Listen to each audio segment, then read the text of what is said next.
Good morning, everyone. We're going to convene our Committee on Finance to our third day of informational briefings. This morning we have the Department of Labor and Industrial Relations. Please come forward.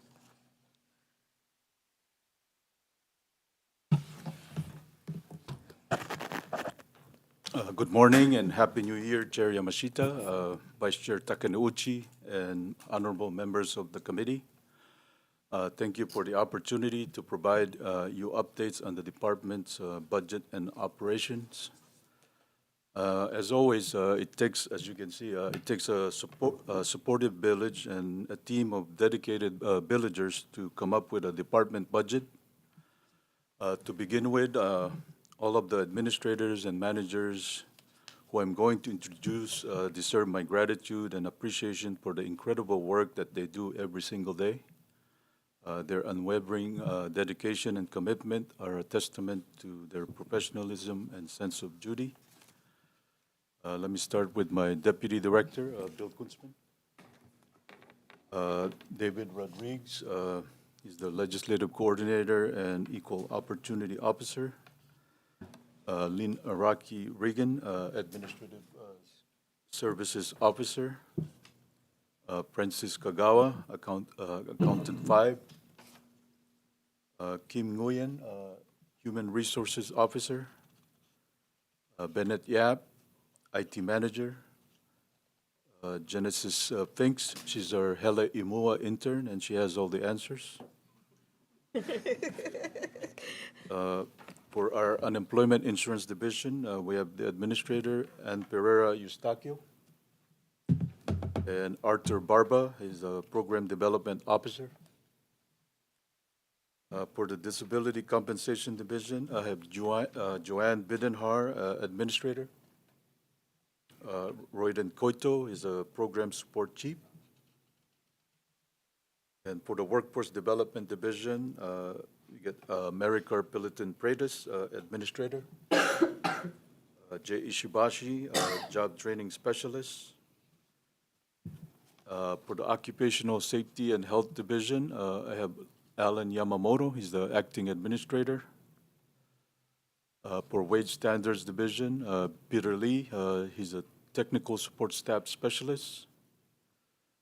For the Hawaii Civil Rights Commission, Marcus Kawatachi, the Executive Director.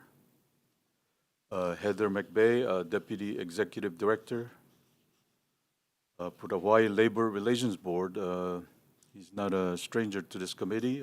Dwight Takamini, he's the new chair.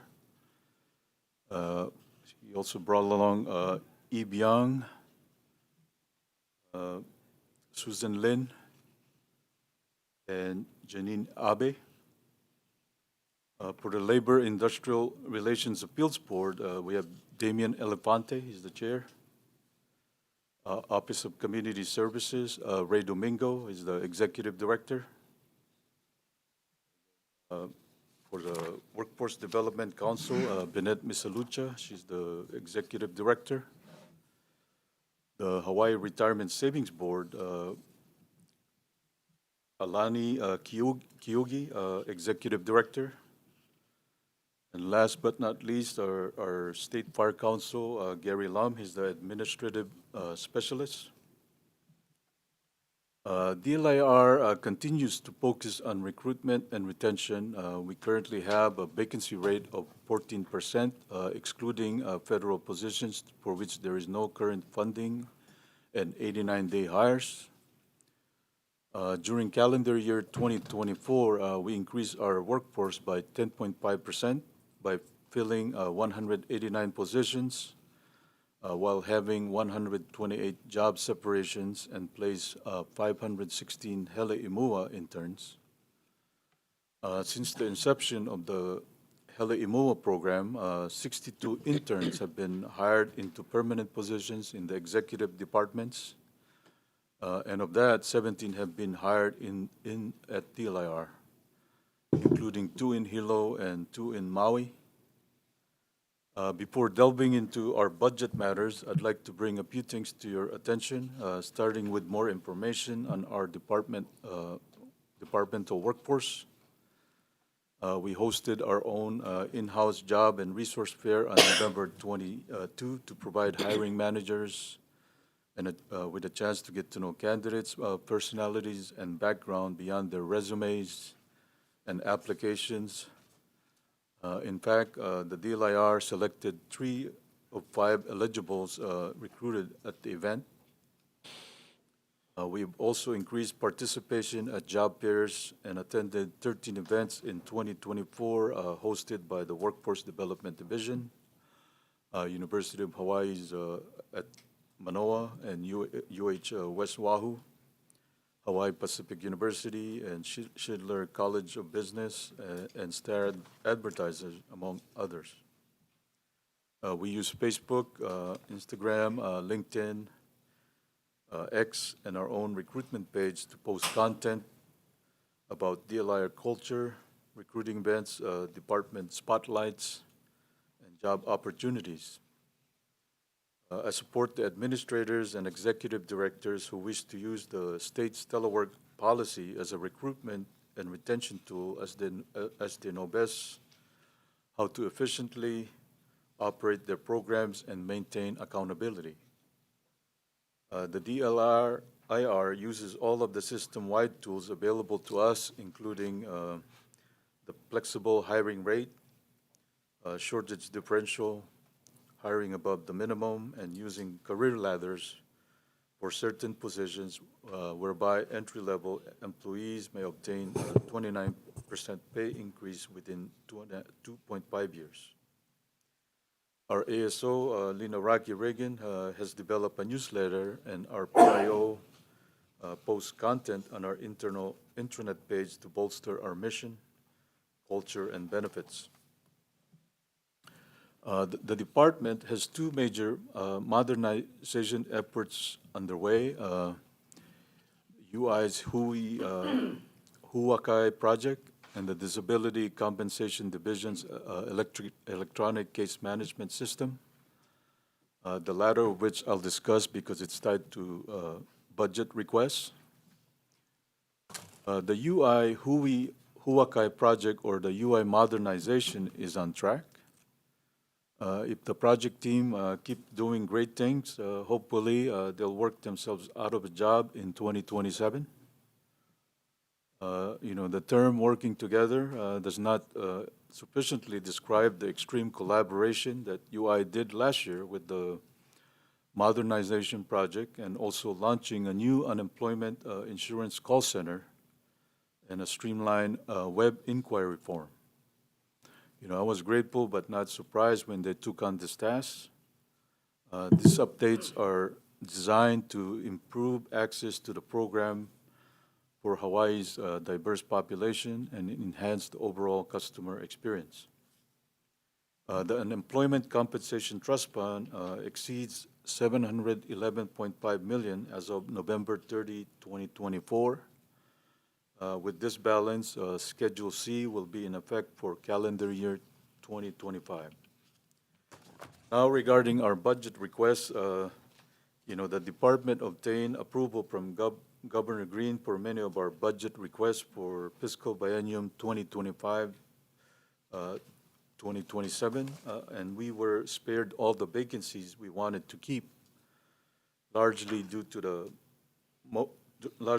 most of those being federally funded positions in our unemployment insurance and workforce development divisions and our administrative service office that are therefore readily available to ramp up hiring should the federal government provide funding in the case of a significant economic downturn or crisis like the COVID-19 emergency.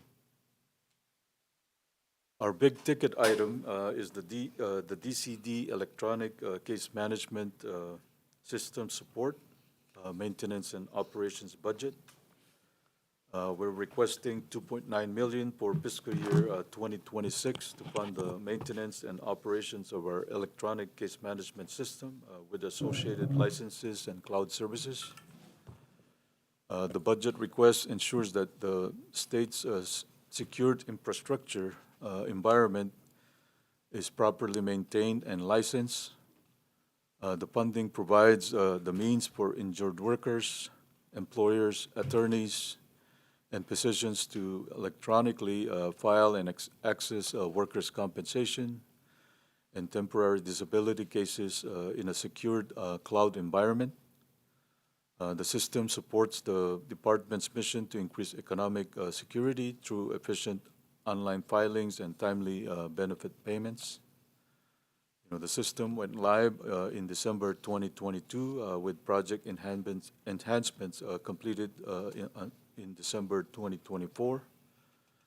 To date, we've invested $16.7 million. And we're also requesting the restoration of two enforcement specialist positions, one on Oahu and one in Hilo. These positions support the administration and enforcement of the workers' compensation, temporary disability insurance, and prepaid healthcare laws. Since 2009, the investigation section has lost two enforcement specialist positions on Oahu and three enforcement specialist positions on the neighbor islands. The total number of investigators statewide decreased from 11 to 6, or a 45% decline in investigation staffing. The staffing shortage was further exacerbated by the acquisition of the responsibility for DCD to process applications for certificates of compliance for Hawaii Compliance Express. Currently, the investigation sections processes 4,200 HCE requests per month, especially as many entities now use HCE for other non-government purpose, like confirmation of businesses insurance and licensing. Restoring these two positions will provide more meaningful administration of DCD's laws, help DCD stay up to date on Hawaii Compliance Express certificates, and increase collection efforts for overpayment and penalties. We're also requesting two human resources specialists to implement the HOLO delegation and Act 186. We currently have 73 designated classes of work delegated by DHERD. The recruitment and examination section of the HR staff office that is currently staffed with one HR specialist is swamped with requests for recruitment activities. The assumption of additional work by existing staff has created a tremendous backlog. As a result, the catch-up work has been severely curtailing the current HR staff from providing much-needed and timely assistance to program administrators and staff. Two new HR specialists for positions will provide the necessary professional assistance needed to address the backlog and allow the HR staff to provide more timely assistance to the programs. And then two labor enforcement specialists for our Wage Standards Division. In the compliance branch, there is a continuous backlog of Chapter 104, HRS prevailing wage cases. The two additional investigators will initially focus on minimum wage, overtime, and unpaid wage cases, which will allow higher level labor law enforcement specialists to exclusively investigate and catch up on the backlog of Chapter 104 prevailing wage cases. The additional positions will also provide for a more strategic enforcement program by conducting focused industry compliance checks. And for our Office of Community Services for the Immigrant Services and Access Unit, we're requesting two positions to expand the immigration resource centers to provide more direct client assistance. Act 207 SLH 2024 provided funding for two FTEs to OCS to create an immigrant services and access unit within its staff, one program staff, and one fiscal staff. The bill also appropriated $12,000 in operation funds and $300,000 in program funds to expand the OCS Immigration Resource Centers. However, the funding is limited to the appropriation made by the Act and non-recurring. OCS believes that this budget request is essential for OCS to comply with and promise one of the key statutory mandates and goals that the legislature prescribed for OCS when it created OCS by law, HRS Chapter 371K in 1985. OCS was created by consolidating several state agencies, including in particular the State Immigrant Services Center. Among other responsibilities, HRS 371K-31 directs OCS Executive Director to serve as the principal official in state government responsible for the coordination of programs for the needy, poor, and disadvantaged persons, refugees, and immigrants. On the National Dislocated Worker Grant, up to $21 million in Workforce Innovation and Opportunity Act funds to provide disaster relief, employment, and training activities to minimize the employment and economic impact of disasters. We contracted with Maui Economic Opportunity to provide 300 jobs that may last up to a year or longer, with extensions that are currently focused on assisting with humanitarian assistance. Thank you for the opportunity to appear before you today, and we'd be glad to take any questions. Okay, thank you very much. Okay, members, we'll open up to questions. Representative Morikawa. Thank you, Director. Thanks for being here. Happy New Year to all of you. Your HIASH section, I know for a while Kauai hasn't had an office. Are you still servicing our island through just personnel from here? Yes, yes. Still yet. So potentially not gonna put a person there on island. Let me ask our acting administrator to Alan.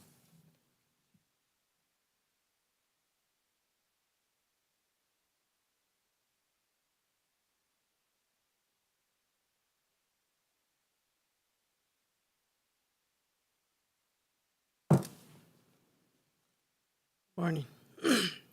Yes, currently we are staffing Kauai with inspectors from Honolulu.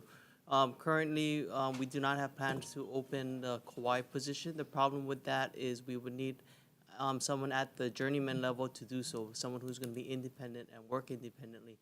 And currently, we don't have anybody at that level who is willing to move over to Kauai at this time. It is a little bit harder to fill those positions, the neighbor island positions, because like I said, it does require a lot of training. We did have somebody who was working from Honolulu, flew in from Kauai, and they stayed, and then with the intention of moving them to Kauai to fill that position, but that person has since left the division. I had heard about that. I'm just worried because I'm not sure if there's enough inspections going on Kauai, and pending a disaster, I hate to see that we have to be reactive and not proactive. But thank you. Thanks for your answer.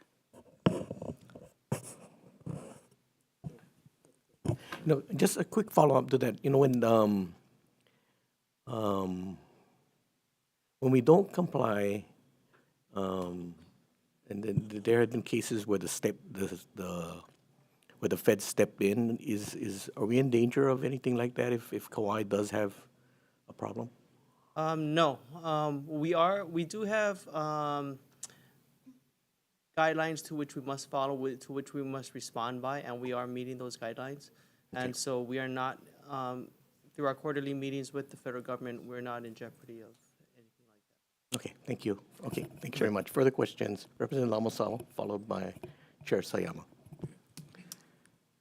Thank you, Chair. I wanted to ask some of our federal funding for some of the programs we provide through DLI are like programs for refugees and also food assistance program. Within you or administration, do you see or have you had conversations with other folks from the continent in regards to what might happen to this funding in the next administration?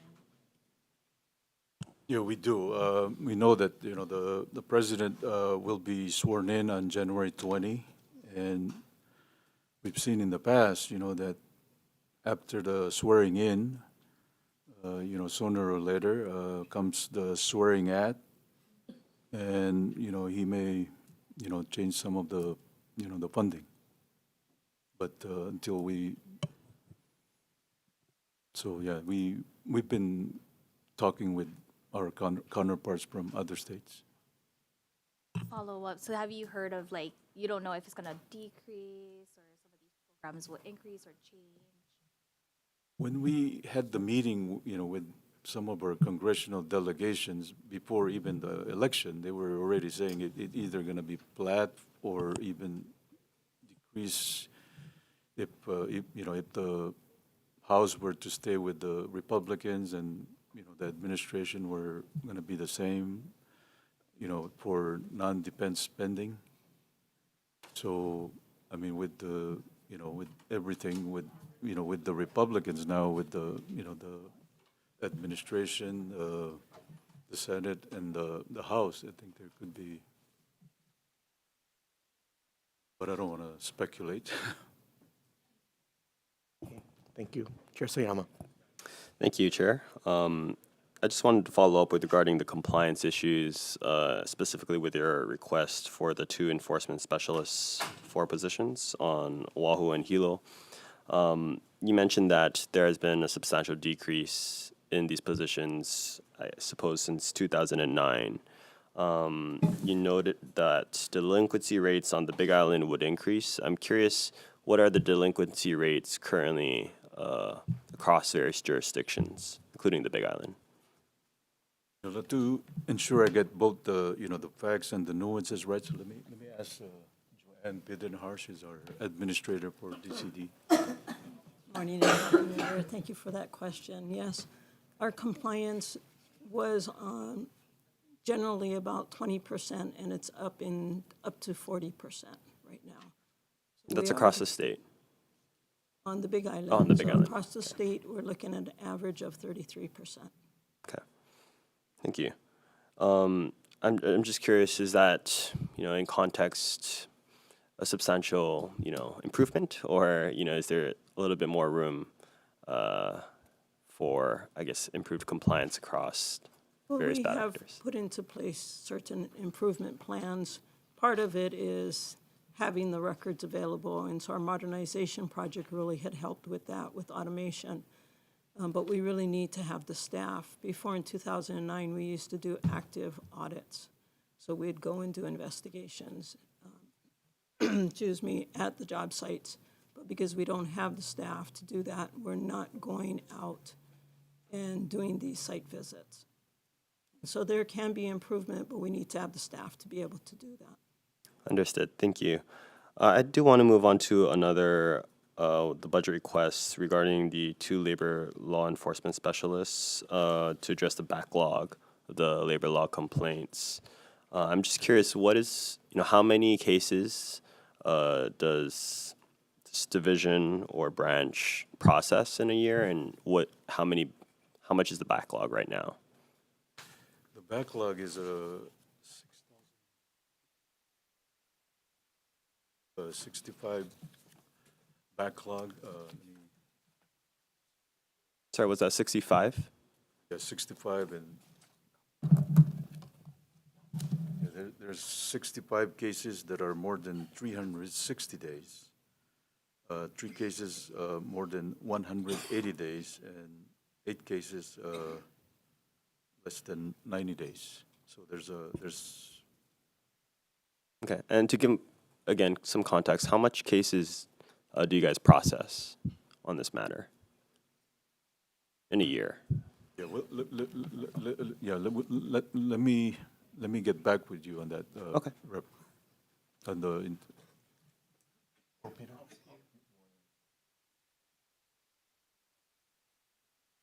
Good morning, Chair, Vice Chair, members. Peter Lee for Wage Standards Division. If it's okay with you, we'll get back to you on that specific answer. Yeah, I appreciate that. Thank you. Okay. I'm curious with regards to the federal funding on the National Dislocated Workers Grants. Is it correct that DIR was awarded about 10.6 million in federal funds through Quest, and that this was, I think, extended, right? If you could talk a little bit on that. yeah, it was 21 million, and then, with the, and it's provided in increments. So we added for additional, and so we're requesting for additional funding. And we expect to,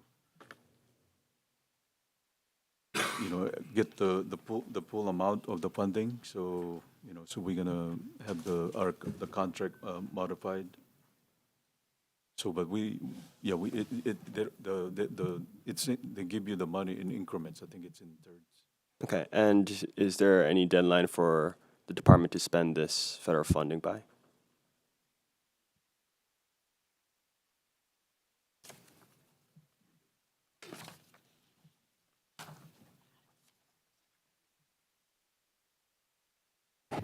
Good morning, Chair, Vice Chair, and members of the committee. Mayor Carpilliton Freitas. So the National Dislocated Worker Grants are provided to each state to assist with disaster cleanup and humanitarian efforts. So it's funded in incremental phases. They give you the initial allotment, and based on the need, if you're going to be running out, then you can ask for more. So our current grant ends on September 30th, 2025. Okay, thank you. And is there an expected for that to be extended, or do you have a plan to spend, all that money by the deadline? We anticipate spending all the funds by September 30th. If additional services are needed beyond that point, then we will be seeking extension from USDOL, but we need to justify the need for the state, and it's not a automatic allocation. Appreciate the response. Thank you. Thank you. Chair, my apologies. A few more questions. Sure. Thank you. I just wanted to move on to the Heleumua program, and I hear it's a relatively successful program, but I just wanted to clarify. Did you mention that there was 516 interns placed in FY24? No, not, that's for the total since its inception. Ah, I see.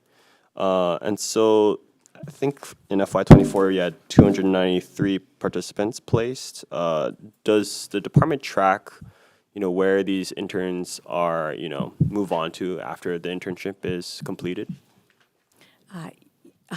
Yes, we do track which agencies they're placed and which agencies hire them after their internship program.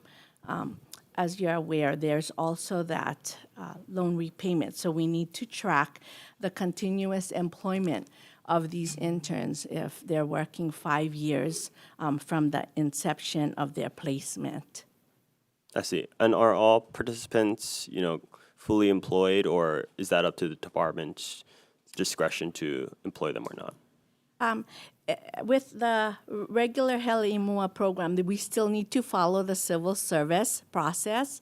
So some agencies have the flexibility to hire them on the spot because they have positions that are available for non-civil service type of appointments. But after the interns are placed, we encourage them and we work with Department of Human Resources Development to encourage the interns to apply through their NeoGov system, and they go through the whole process to becoming a civil servant like everyone else. Okay, no, thank you for the clarification. Yeah, I think it's a great program. Hopefully, we could continue it. Finally, I just wanted to touch upon the Workforce Development Council regarding their administration of the Workforce and Innovation Opportunity Act grants. I was hoping if maybe someone could talk a little bit about, how that's been administered, the progress, and perhaps results from this grant program. Well, for several months now, we've the executive director, Bennett Misalucha, administrator for WDD, deputy director, and the ASO, they've been meeting regularly to discuss and delineate all of the roles and responsibilities associated with the OA. Okay, and is there any budget increases in this or requests to increase the budget for the Workforce Development Council for fiscal years 26 and 27? I think they get a lot of substantial funding, less. Okay, thank you for the clarification. All right, no further questions, Chair. Okay, thank you very much. Further questions, members? Okay, Vice Chair. Hi, morning, Director. I just have a quick question about the federal funds that you identified in your the first part of the testimony, that you were just flagging as potential areas of reduction. So some of these have, the anticipated amounts that, that we receive and we're expecting, but not all of them do. It's like the first two, I guess, for example, the what the reduction of the 3% or whatever that had to be covered, what is that in dollars?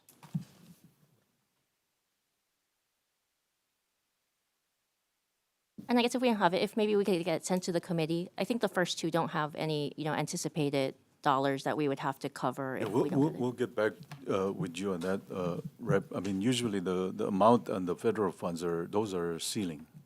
Okay. Those are. Okay, so maybe I guess at least the amount that you guys had to cover for the last one, and then because it says that Kaios covered the federal shortfalls, and then it still hasn't gone back up. I guess just what that dollar amount was. Yeah, we'll get back with you. Thank you. Rep. My apologies if I could. Yeah, please. This is following Vice Chair's question, actually, regarding the unemployment insurance. I think you noted here that significant cuts to this grant would require reliance on other funding sources such as Special Unemployment Insurance Administration Fund. I'm just curious, how much is in this particular fund? Let me call on. And I realize this is a hypothetical reduction, and so, I'm just curious, is there enough money in this fund to, sufficiently replace any reduction in federal funding? Good morning, Chair, Vice Chair, members of the committee, Ann Pereira Eustaquio, Unemployment Insurance Administrator. We have not had the requirement to touch this fund as of yet. Currently, all of our above base funding has covered regular UI operations, and any of the pandemic-related workload has been covered by ARPA funds. And so we haven't really had to touch the state unemployment special fund. And we do anticipate this new coming year, since we no longer have any ARPA funds to supplement our regular UI operations, that we will be touching that fund. We are in the upwards of $10 million in that fund. We currently are receiving for this new federal fiscal year a little over $15 million for total UI operations in Hawaii. So, assuming those numbers, you'd be approximately touching what, $5 million of the 10? I would say that would be a good estimate, correct. And is it the state that replenishes this particular fund? It's collections from delinquencies from unemployment insurance. I see. So it's employers who have been delinquent on their payments. We collect penalty and interest, and that's where those funds go to that fund. Okay. Thank you. Thank you. Can I follow up on that? So right, whenever there's, and especially, during the pandemic, there was a ramp up, and then the funds you needed to ramp up quickly is an issue. Do you have plans to address that going forward? Funds to pay unemployment insurance benefits? Well, not the benefits, but Just to run the be able operations? to ramp up your labor force, right? It's because the money is delayed, right? That you get help That's from the correct. feds from. That's So correct. do you have a plan to if something like that happens again, how would you ramp up? Our plan is to use the special fund account to help us supplement any budget shortfalls. Okay, and then that should be adequate to ramp up, and then in the meantime, until the feds actually come in to help you? We would hope so. So 10 million is not going to go far, Right. Especially if we continue to use some of those funds for this new federal fiscal year. We are anticipating a shortfall in what we are going to be receiving from U.S. Department of Labor, not just because of the new administration, but we've already been cut 50% on the dollar from U.S. Department of Labor this past federal fiscal year. So we have a base budget, and then depending on workload, we get above base dollars. Normally, we're supposed to get dollar for dollar on those earned dollars, but we were cut 50% for the whole federal fiscal year of last year, Yeah. which already had an impact. I think that's always been your challenge, that, Yes. or the state's challenge, right, is, the better we do at unemployment, Yes. then, right, which is good, Yes. right? But at the same time, then you have a reduction in revenue. That's from, correct. Right? So, and then it's difficult to ramp up if something happens, That's right? correct. So that's why I bring up is, because I've always thought that we have to start thinking about something else than the current mechanism, right? Right. So that's why I asked if there is any thought. The only other way, Chair, would to have a supplemental fund over and above the penalty and interest funding to kick in if something were to happen. Members, we always talk about our reserve funds and all these kind of different things that some people criticize how much we carry in reserves in our general fund reserves, but it's sometimes, the rainy day funds and things like that. Sometimes to address this kind of issue, we need to carry those large, so I'm a firm believer that we still need to continue growing our reserves there because to address things like this. I agree, yes. Thank you. Thank you. Okay, members, for any further questions? Really? Okay. Okay. I think, speaking of adequate reserve for UI, so going forward, are you going to do anything to address, because right now it's a 1-year reserve, and then in the past it was is a 1.5 Correct. reserve, and then the legislature changed it, which was a mistake. But then, so going forward, are you going to be addressing that? We had a legislative proposal, Okay. Okay. precisely 1.5. Yeah. So I think if you do that, if you could share with the committee the impact into the schedule going forward, and then if there's a strategy to kind of help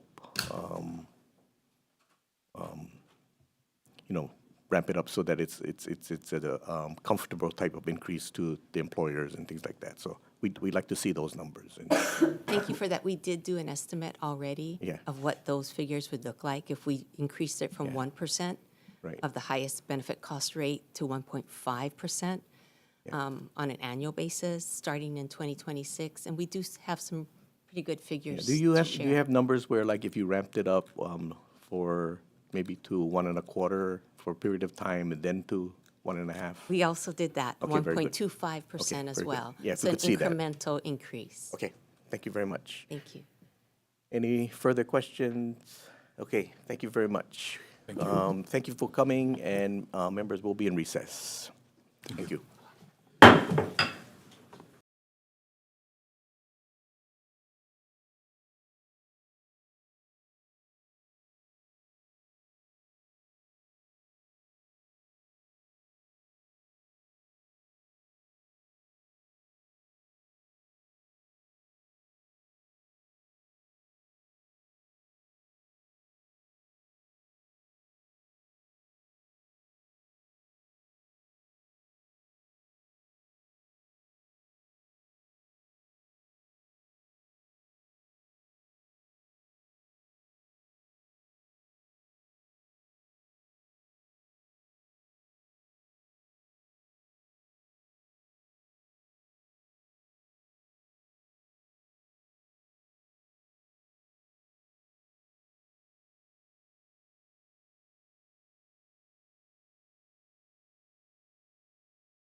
going to reconvene the Committee on Finance, continue our informational briefing. Next up is the Department of Commerce and Consumer Affairs.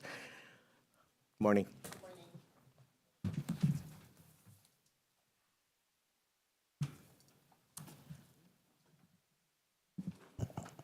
Aloha and Happy New Year, Chair, Vice Chair, members of the House Committee on Finance.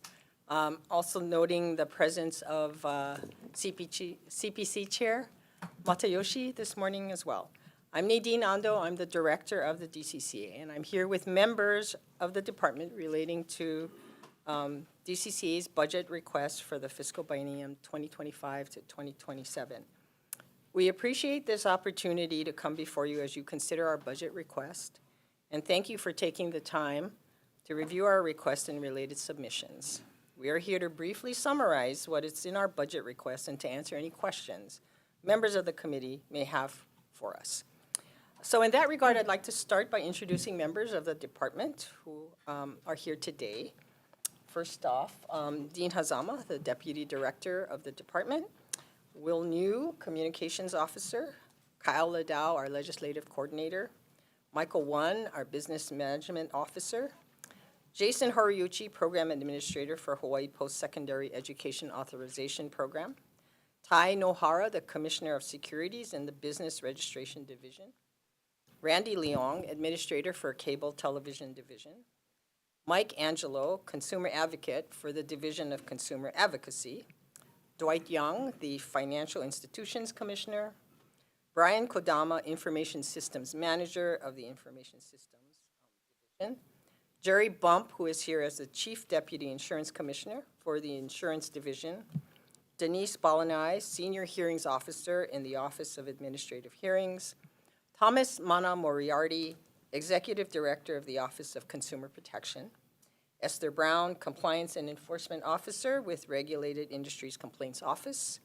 Leo Asuncion, Chair of the PUC, and Jody Endo Chai, who is the Executive Officer of the PUC. So very briefly, I'm just going to summarize on Table 6 of your packet consists of our budget request items. Just for an introduction, and I know many of you on the committee are new to the legislature and new to this committee. So as noted in our written testimony and our submissions, all our requests are ceiling increases for the use of special funds. And just for way of background, the DCCA's funding source is unique among departments, as its programs and operations are specially funded by its own revenue generation. That said, the DCCA is mindful of the legislature's fiscal oversight of DCCA's funding and seeks legislative approval of requested ceiling increases to expend our department's special funds to meet operational needs and to make improvements in support of the mission to provide important commerce and consumer-related services to the public. So I don't know if you want to just move into, I can just briefly go over what's on Table 6. But the first item on our Table 6 is the ceiling increase of $12 million to complete the King Kalakaua building roof project. That is the building that houses the majority of the offices and employees of the department. You might know it as the post office building downtown. But we are in basically 75% of that building is occupied by the DCCA. Some years ago, there was some rain damage and other water infiltration problems. It was determined that we needed to fix the roof. And because of that, a few years ago, we came in and requested a ceiling increase of almost $21 million to be able to do this roof repair. It's a historic building, built in 1913, and because of that, it's designated as historic. We needed to comply with certain requirements in order to do the repairs. Since we started in earnest on getting the construction of this roof project underway, last year, the beginning of 2024, there were discovered additional structural deterioration and exterior damage to areas that were causing water intrusion. And once that happened, then the contractor alerted us to the fact that there was going to be additional work needed to be able to complete this project. So that is the explanation for why we're asking for a ceiling increase this year of $12 million to complete the roof. On table 6, there are other, if I'm going to follow it in that way, maybe that makes the most sense. The first item after the roof repair is an additional position for an auditor position for the PUC, and that is to address significant increases in utility rate cases. And you'll see that as a request for, as set forth under the table of that amount. Then the next item is also a PUC request. That is $1 million for other current expenses to address requests that include corporate restructuring, reorganization of control, change of control, evaluating the Hawaii electric grid effects, and et cetera. These are all related to, and we just generally describe them as Maui wildfire consultant costs. So in response to the issues that are pending, still pending with regard to the Maui wildfire and the utilities, this is additional money needed for hiring of a consultant to help with these issues.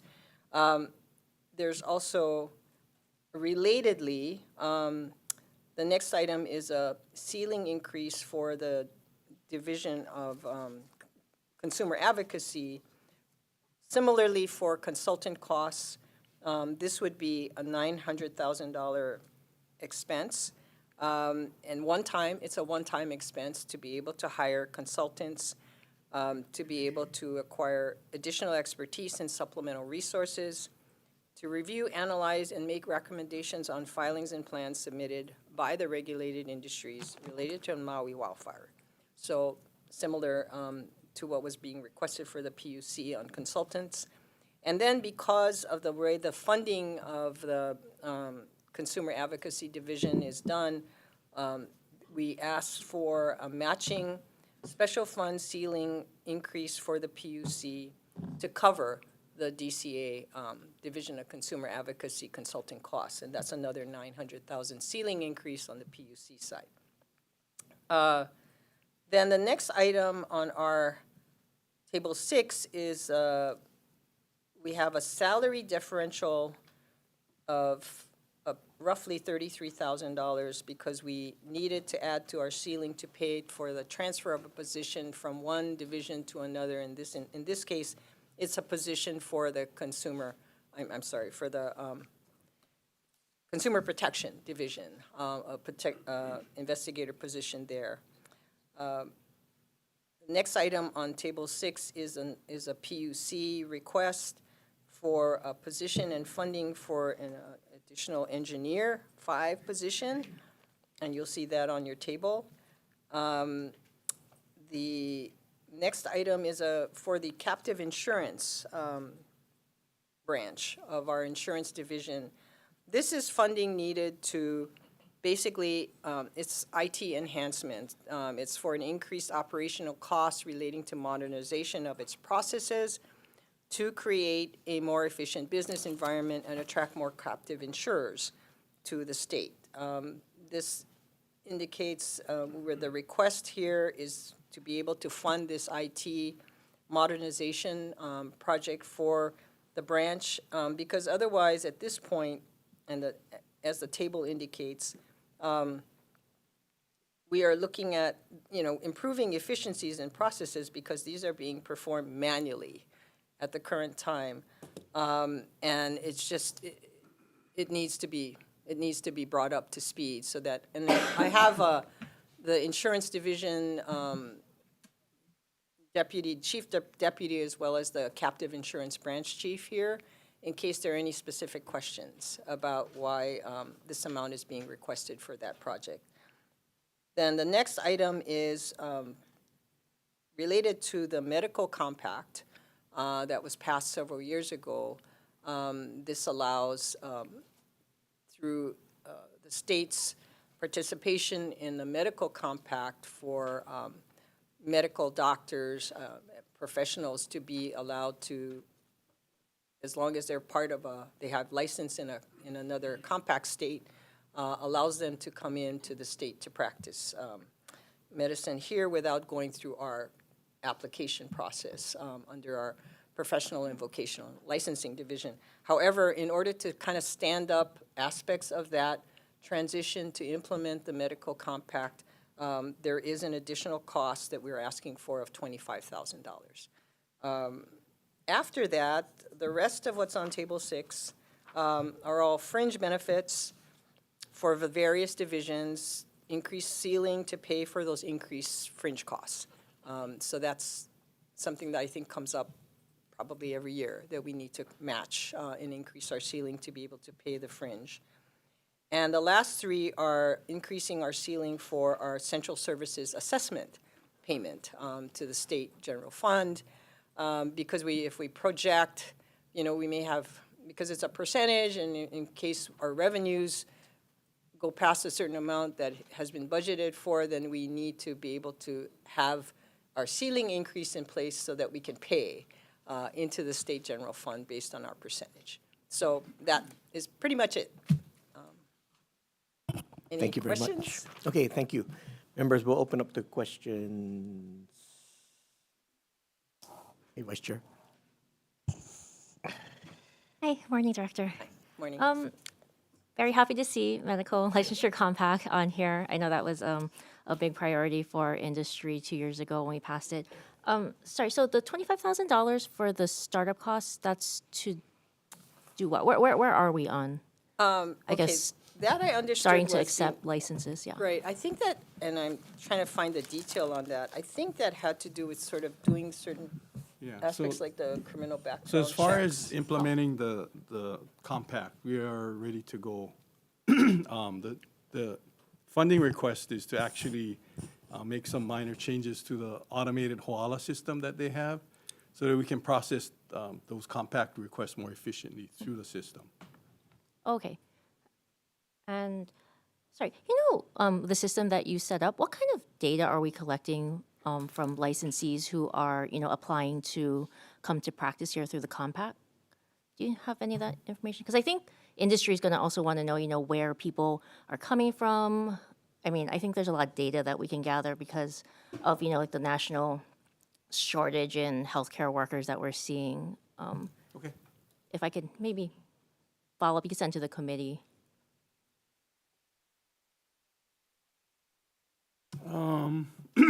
License number, expiration date of the state of principal licensure.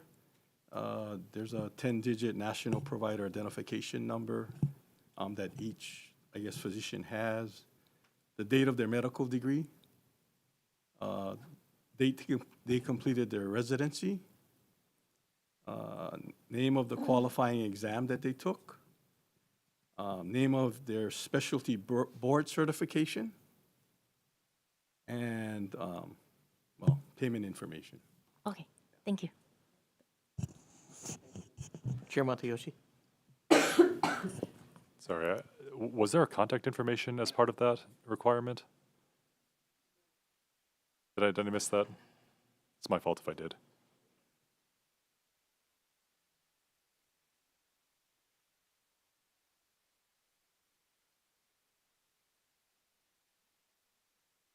As far as their name and address and things like that. So there is name and address and Yeah. like email or phone Right. number or something like that to contact them Correct. in case of a violation. Correct. Okay. Thank you. I had a question on the $12 million for the roof repair. From my understanding, DCCA is not the owner of the post office building, but a tenant. How long is the lease for that you guys are under? There's no lease for that building, so what happened is, because the building is co-occupied by both the federal government and the state, there's a private association that's set up, that association established basically an AOAO rules for, so there's no lease or time frame. The only thing that's in the agreement of sales is that if the post office ever decides to vacate their premises, or the state does, then either of the other parties has the first right of refusal for that remaining part of that building. Okay. So it's basically a co-ownership relationship, and that's why there is no lease, but so this amount is actually our portion of the funding for the roof, I mean, because it's one roof, right? And so this is our portion of it to pay for our portion, and the Postal Service, U.S. Postal Service is paying for the other portion. Okay, then that makes more sense if it's in some kind of, almost like a condo regime kind of thing you guys are doing? It is. It's Okay. it's an associate AOAO. I mean, that there's an AOAO for the King Kalakaua building. And I'm assuming the AOAO is the actual entity that would be effectuating the roof repairs. That's Is that correct. right? Yes. That is correct. Okay, so you guys are paying 12, it's almost like a special assessment on you guys and the post office to pay a certain amount. Out of curiosity, how much is the post office paying? Is it proportionate per Yeah, square they foot pay or approximately 28% of the total cost. of any kind of general repair for Correct. the building? Okay. Correct. I have a couple more questions, Chair, but Please. I don't want to, No? Yeah, not my committee, so. yeah. Proceed. Okay, thank you. I noticed you've got a couple of positions, Auditor 5 and an Engineer 5, or I'm sorry, Auditor 5 for the PUC. I've also been getting some complaints that the insurance rates, the processing for those insurance rates, raising insurance rates are going fairly slowly.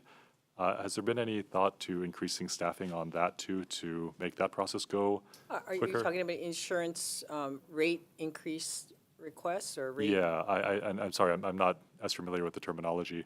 Oh, okay. But from what I've been hearing from the industry, it seems like the applications to increase for the admitted carriers to increase their rates have been going pretty slow too.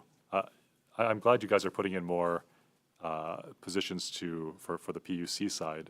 Has there been any thought to do that for the insurance side as well?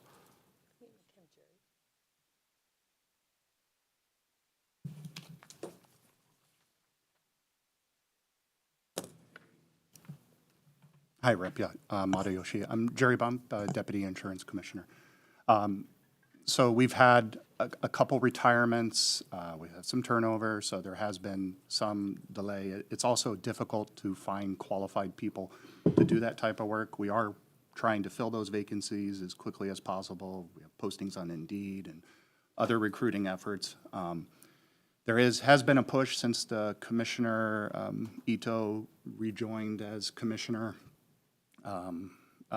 to try to expedite and get those the backlog process. But so at this time, we've looked internally. Perhaps there could be some repositioning of from another branch to add a position. That's been discussed.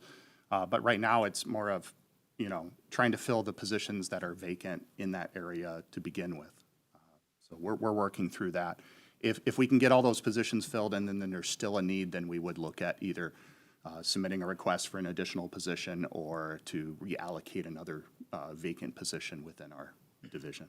How long have those positions been vacant for? We have one for about a year, and I think the other one was about a year as well. One civil service, so it takes a little bit of time to get the list and then interview, and then so one was filled internally, but then that created another vacancy. So it does take a little bit of time, unfortunately. And if you know anybody that wants to be a rate and policy analyst, please have them contact me. No, I'm just laughing because last year's labor chair, we went through that whole thing too, for lists and how long it takes. So I'm very sympathetic. I believe there are other programs that DHERD and others stood up to try to make that process a little faster. We can talk about that later, though. That's neither here nor there right now. Okay, so you've had vacant positions for a year. That might be one of the reasons why so you don't need more positions, you just need to fill the ones you've got. At this time, yes. I mean, Okay. that's the primary, I think, That, and then some of the rate filings themselves have been a lot more complex, and there's been on certain types of insurance that we do have rate authority over. Some of those increases, as you know, have been quite large, and so that they require a lot more analysis to substantiate those increases to make sure they're not excessive or discriminatory. We did also, another big change I guess I failed to mention was we did get a consulting actuary under contract recently, and that has already started to show efforts in getting that backlog addressed. So there should be improvements that the industry should see on that front. Okay, thank you. For the captive insurance IT project, it said in your report too, but you also mentioned it just now, Director, that you're hoping to attract more captive insurance through this IT program. I'm just wondering how, will it make the application process more efficient? Is that how you're, or what is the appeal to this that would attract more captive insurers? Yeah, so right now, they basically have to apply manually, so we don't have like an online portal for them to efficiently apply and then be able to attach and upload all the required documents. Is that the bottleneck though? I mean, is that the barrier to entry? No, I mean, I think we can process it, you know, we're keeping up, as you know, with the applications. It's just that we feel that if we make things more efficient and easier for the captives to reapply and register, then possibly more captives will be willing to enter into our market. Okay, and I'm all for, you know, automating things and modernizing, so I think this is a good project. I'm just wondering whether you think that more captives will actually, whether it'll actually move the needle for this. That was just an interesting claim made here and in your report that I'm not sure that's true. I'm wondering if you have any insight.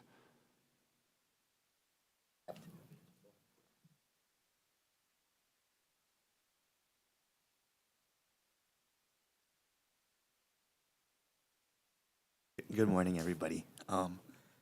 Sorry, can you hear me? Good? Okay.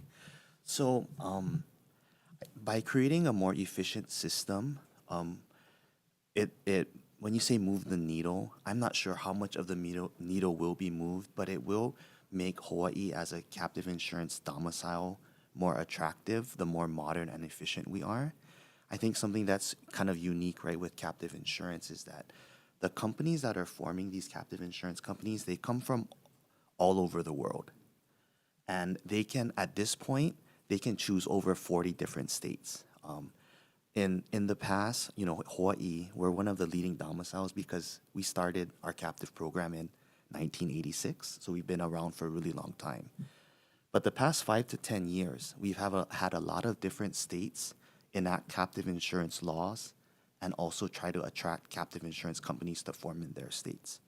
So I think when you think about different ideas and things that we can do, right, to modernize and make it more efficient from a regulatory standpoint, it's another kind of benefit, right, another plus that we can add when companies are considering where to form their captive insurance. You know, where, like, which state to form their captive insurance company in. Okay, thank you. Thanks. I don't know if I should go, well, why don't we ask about the Maui wildfires portion too. You're asking for quite a bit of money for a consultant, $1 million for a consultant, and then a $900,000 ceiling increase for the consultant's budget. Is that, for the $900,000, is that for an existing consultant? Well, PUC is here, and then Mike Angelo can explain their need. Okay. Yeah, in terms of the $1 million request for the PUC, we've been tracking, right, the utilities and the like. And one of the things that is going to be coming in fact, on Friday, is Hawaiian Electric's strategy that we need to, wildfire safety strategy that we would need to review and probably approve. As you know, there was a bill last year, right, to take a look at how we would review that bill and the contents of any type of plan coming in, right? That bill did not make it through the legislature last year. but the commission provided guidance to our utilities on what we would like to see in it. And as a basis, we really looked at California, right? What the California did after the fires back in 2017, 2018, right? They instituted in law, right, requirements that all of the utilities in California. So kind of mirrored that. But now we're getting to the point of we actually have to review those. And with that, I can tell you, California, when they set up that law, they actually set up a separate office of about 100 people, right, employed, just to review those plans, right? We don't have that expertise on staff. So that's why we need the consultant time. The other things that we might, that we foresee is whether or not there's going to be a change in structure, business structure of the utility, right? That still may happen. Things are still up in the air, but we want to prepare for that as well. So it's not like a one-time, like one consultant is going to do everything. This is a number of consultants depending on, right, what comes first. But the first thing to come in is going to be the wildfire strategy. And then I believe 2 weeks later, KIUC is required to turn in their wildfire mitigation plan, and we would need to review that as well. In terms of the 900,000, I can let Mike Angelo speak to what they were but it's that quirk in the budget that Director Ando mentioned, right? Funding for the Division of Consumer Advocacy actually comes out of this PUC special fund. That's why on our side it looks like 1.9 million, but 900,000 will go to them, and then the million is for us, and it's the increase in spending ceiling. So the $1 million, is that anticipated to be a kind of a one-time expenditure? Will it take more than a year for the consultants to review? Yeah, so it probably be a multi-year contract with consultants, but it's a one-time, right? We're just asking, this is the estimate that we think we're going to spend in order to do the things we need to do around the wildfire. Over the lifetime of the multi-year contract? Yes. Okay. Okay. Is there going to be some kind of, well, actually, never mind. I'll get that later. I just have one other question. I'm not sure if you want. Would you want to hear from consumer advocacy? Oh, sure, sure.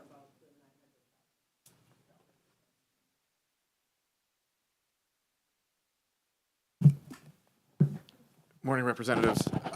Our request is in line with the PUC. So the DCA is here to represent the consumer's interest. The Public Utilities Commission is provided their guidance to the utilities. The utilities are making these filings, and we'll review those filings. And we also need the expertise for the same reasons, to review the wildfire safety mitigation plans, as well as to be prepared if there is some filing of some sort of a restructuring for the utility. This sort of like, are we paying consultants to review this thing twice, just from two different angles? Is that what it is? Well, we have different considerations, I would say. So the public utilities, we both represent public interest, to your point, but we're focused on the consumer side, and the Public Utilities Commission weighs the broader public interest aspects. Will there be any coordination between these consultants at all, or it just feels? I mean, I understand it's coming at it from two different angles, and I can appreciate that, but it seems like a little bit of double work, doesn't it?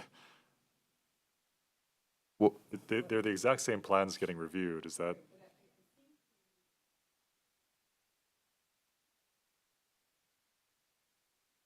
You can have.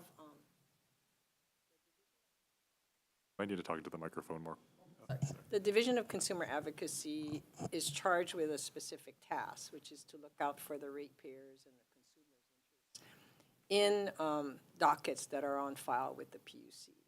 So, just as others may be coming in and weighing in on their perspective on something that may be in front of the PUC to consider, the DCA will be doing the same thing. So we kind of have to keep in that sense, the separation between what is submitted and, what is filed through DCA on these dockets that are pending with the PUC. So it seems as if the relationship is a little, there's this connection between them, and yet there has to be some separation between them as well. That, I think, is why you can't really be looking at, it's if you think in terms of a semi-litigation mode, you know, you can't sort of have the same expert, you know, who consultant you're hiring, be the same one that is also advising the decision maker, in this case, the PUC. So it's a little bit of a difference in terms of the way things are set up between the two, the division and the agency. Okay, that makes sense. Thank you. Just real quickly, members, just so you know, this isn't something totally new. This is something that we tried to address last year in Senate Bill 3068, and there was an appropriation for $1,900,000. So, but unfortunately, there was some technical problems with 3068, so it was vetoed by the governor. But this isn't new. Okay. So I just have one more question, and this is a little related to the captive insurer idea. Well, maybe it's not. Maybe I shouldn't even link it. Admitted carriers, I know we don't, condo insurance is going to be coming up a lot during this session. Right now, we don't have very many admitted carriers writing policies here. What is the DCCA doing in order to attract more admitted carriers into our market? You know, for condos, but you know, I'll broaden it to kind of generally property, real property insurance.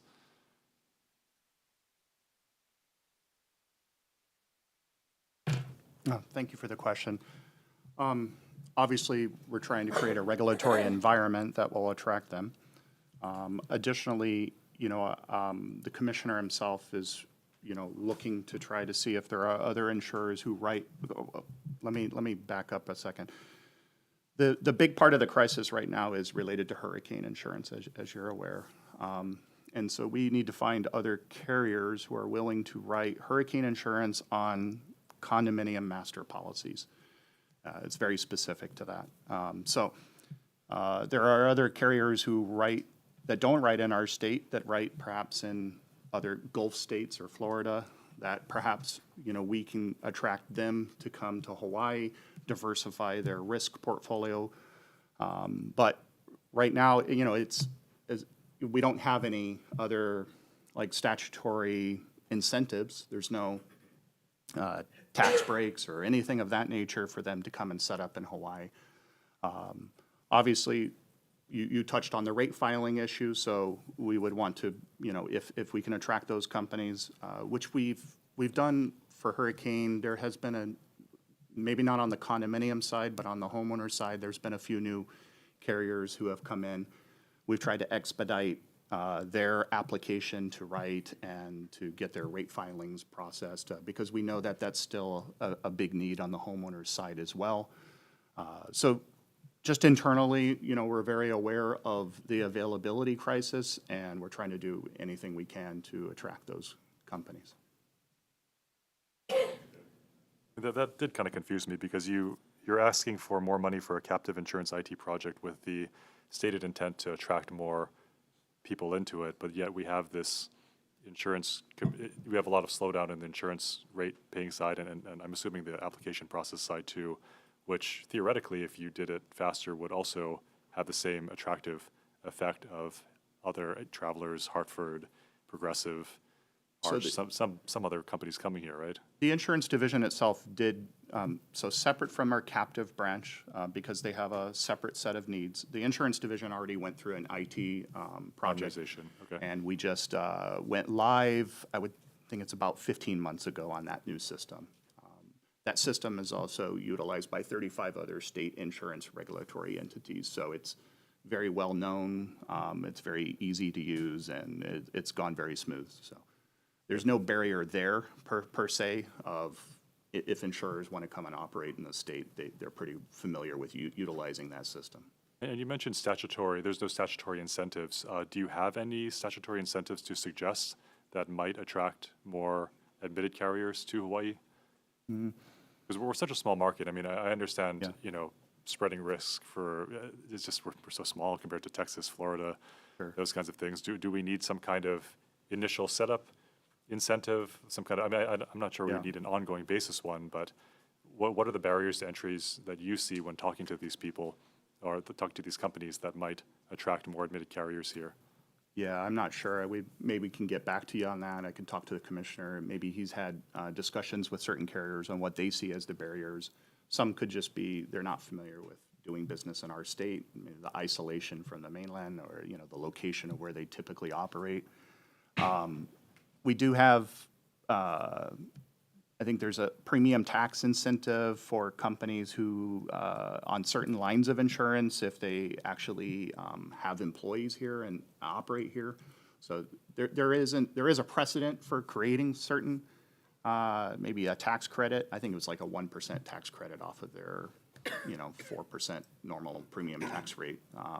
So there is a precedent for creating incentives, but there's nothing that exists on the property insurance side that I'm aware of that would be enough of an incentive to start writing in Hawaii.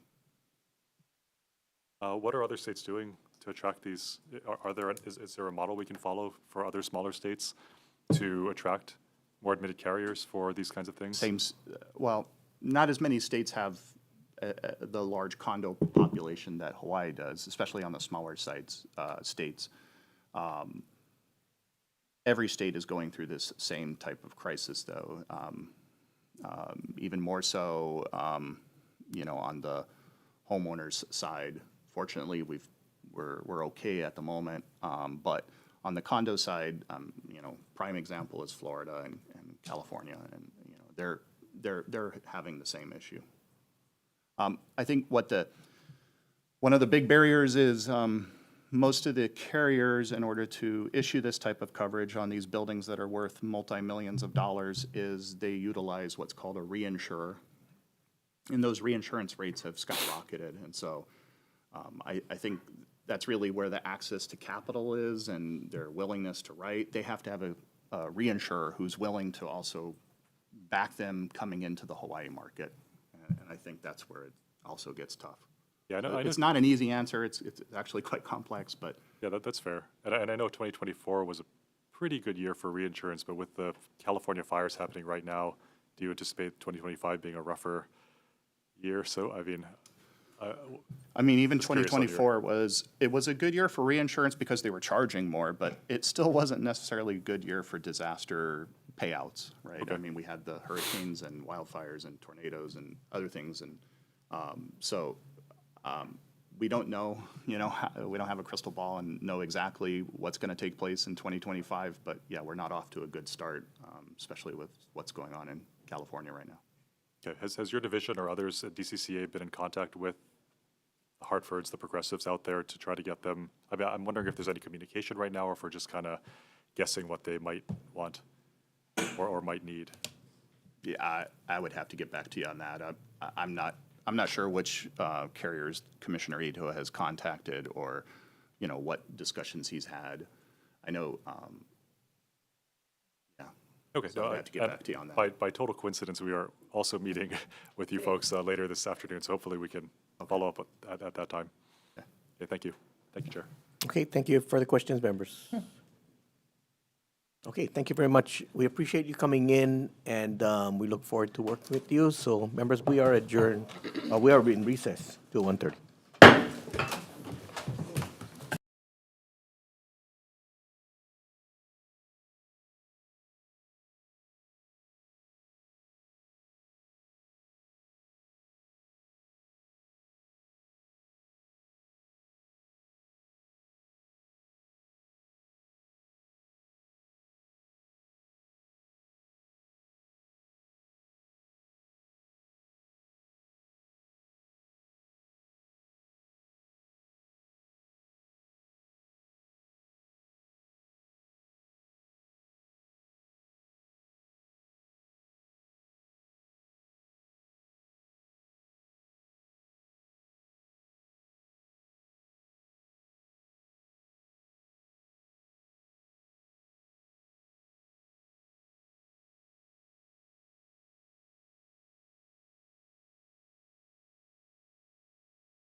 going to reconvene the Committee on Finance to continue our informational briefing. Next, we have the pleasure of having our Lieutenant Governor. Good afternoon. Good afternoon, Chair, and Happy New Year to the members. I just wanted to say, this is always one of the favorite things I want to do because, I've been on the other side and, it's almost like coming home. So congratulations to the newly elected representatives. It's kind of a remarkable time for the House because just knowing that half of your membership have been elected basically 2 years and this year or last year, that provides different type of insights. At the same time, it provides different opportunities. So, congratulations to everyone. And Finance Committee, the chair will tell you the Finance Committee is really important in that, you get to see so many different aspects of issues, and this is a really great opportunity for you to gain knowledge, and you folks have a really great leadership team in both the chair and the vice chair, new vice chair and CIP chair. So thank you for being here.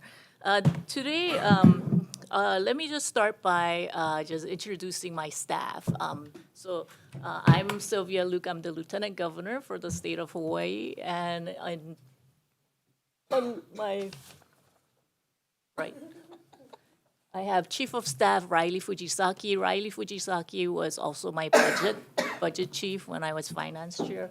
Along with that, I have the Deputy Chief of Staff, Julie Yang. Michelle Kurihara Klein is my senior advisor. Right in the back. Alyssa is my ASO. Comms Director is Sherry Nishijima. Kaleo Chang is External Affairs. Sunshine Che will be the person who will interface doing a lot of the public services like apostles and name change, so that's Sunshine. Aldrich is my policy director. Aldrich and Jared, who is also in the policy office, have finance background. So please reach out to any of these individuals. They bring in significant amount of both legislative experience and experience in my office. So please feel free to reach out to any one of these individuals. Thanks to the generosity of the legislature, I don't have any budget requests or new budget requests. We are fortunate that we have been assigned some significant roles. So if, with your indulgence, if I could just quickly go through some of the things that our office has been doing.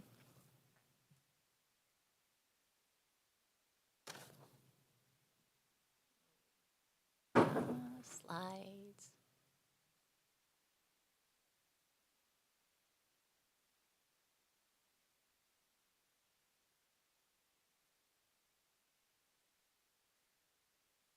While we're waiting.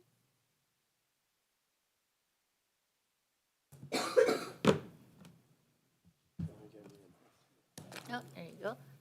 And you have the slides in your testimony, so I'm not going to go and read through every one of the slides. You can do that at your leisure. And at the same time, if you have any questions about specific things, please reach out to me or any of my staff. Our office has several statutory functions, and the one that we know is name change. And name change in 2024, it will give you some perspective, historical perspective from 2020. It has been pretty consistent over the years. And the reason why a lot of folks come to our office for name change is because either, when you were born, with the revitalization of Hawaiian language and Olelo Hawaii, a lot of individuals are taking closer look at their lineage and heritage, and sometimes the Okina is wrong or it was misspelled, and then that could be an opportunity.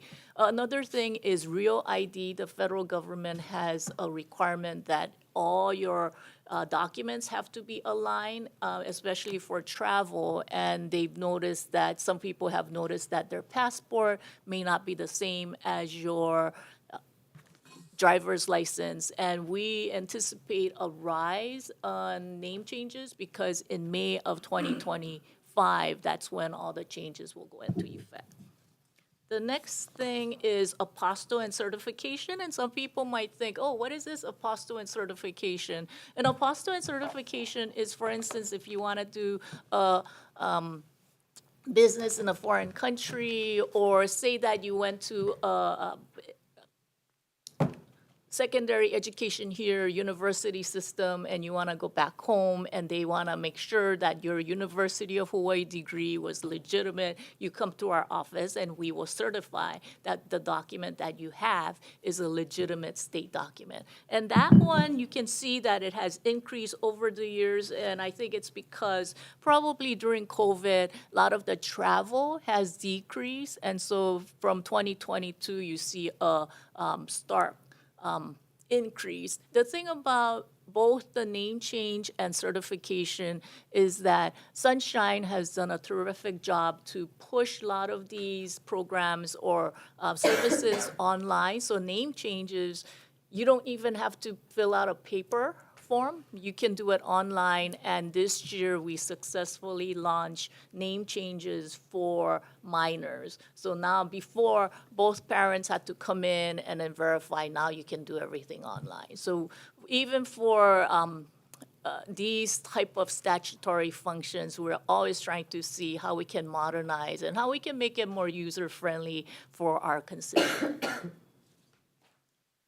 So that highlights some of our statutory functions. In addition to that, we have policy initiatives. As you know, thanks to the legislature, Ready Keiki was really born out of the legislature. It was not born out of the executive branch. This is something that the legislative leaders work really hard to ensure that our 3- and 4-year-olds have access to pre-K. And this has been something that, CIP chair and many others have fought really long and hard for. And so I'm grateful to continue the vision and the work that was grown out of the legislature. So Ready Keiki Initiative, after we launched it 2 years ago, this is just by the numbers, we're gonna skip that. We have successfully opened in the last 2 years, over 50, close to 60 new classrooms. Audrey said yes.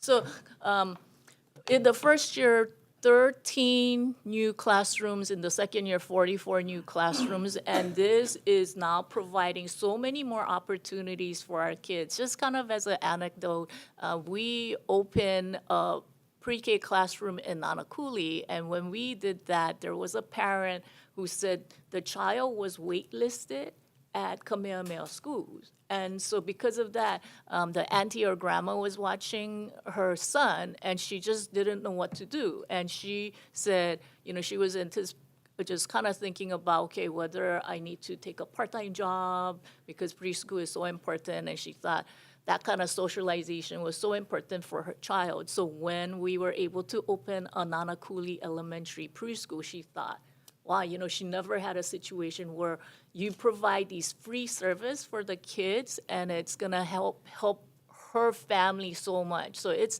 these type of anecdotal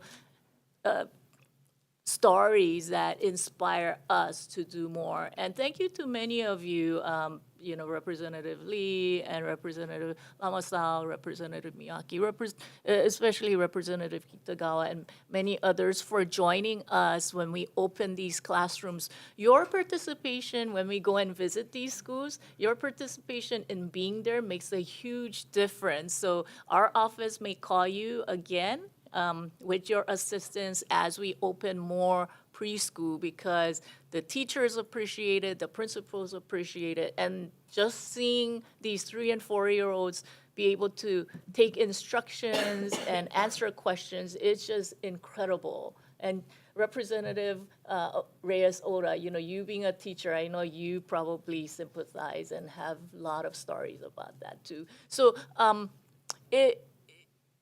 we really appreciate the legislature's cooperation when we call you, and then when we open one in your district, if you be willing to come and visit the school, that would be terrific. So let us know. So we would like to continue to do that. We're gonna go through the next slide. Ready Kiki initiative is not a linear initiative. So what that means is when we take a look at opening preschool seats, we're not only opening public preschool, but we're also trying to support private preschools and private childcare facilities for lower income families. So because of that, again, thanks to the legislature, you folks increased the preschool open doors funding from $12 million to $50 million. And just by these numbers, you can see in the last year, as several years when the funding was at $12 million, we were taking care of about 816 or 666 kids. But now with the increased amount of funding, we're now taking care of 2,000 kids. And 2,000, that's basically 2,000 families who are able to send their kids to a private child care facility or private preschool. So this is all because of the funding that you committed, ensuring that you folks are helping to support our working families. So I just wanted to thank you for your commitment to helping our working families as well. Everything that we do, one of the things I learned in the legislature was that it's easy to just take on an initiative and say, hey, you know what, let's put more money in it and let's just open classrooms. What we learned was that we cannot just think about opening classrooms. We have to think about growing teachers. We have to make sure that we have enough space, the facilities, and we have to have teachers. We have to have qualified teachers, qualified teachers' assistants, and all the support staff around it. So again, thanks to the legislature, you folks funded what's known as a stipend program through the University of Hawaii. The good news is 12 awardees have since completed their program. So now these are individuals who you directly help by defraying their tuition at the university system, and now they're full-fledged teachers and teachers' assistants. So it's very meaningful that, you know, it's one thing for you to dedicate or appropriate money, but it's to know that, hey, it's gonna lead to something. It's really rewarding. And this year, and I would like to invite some of you, if you folks would like to attend, this is the first year where Kamehameha Schools and Chaminade, they've committed, how much did they commit?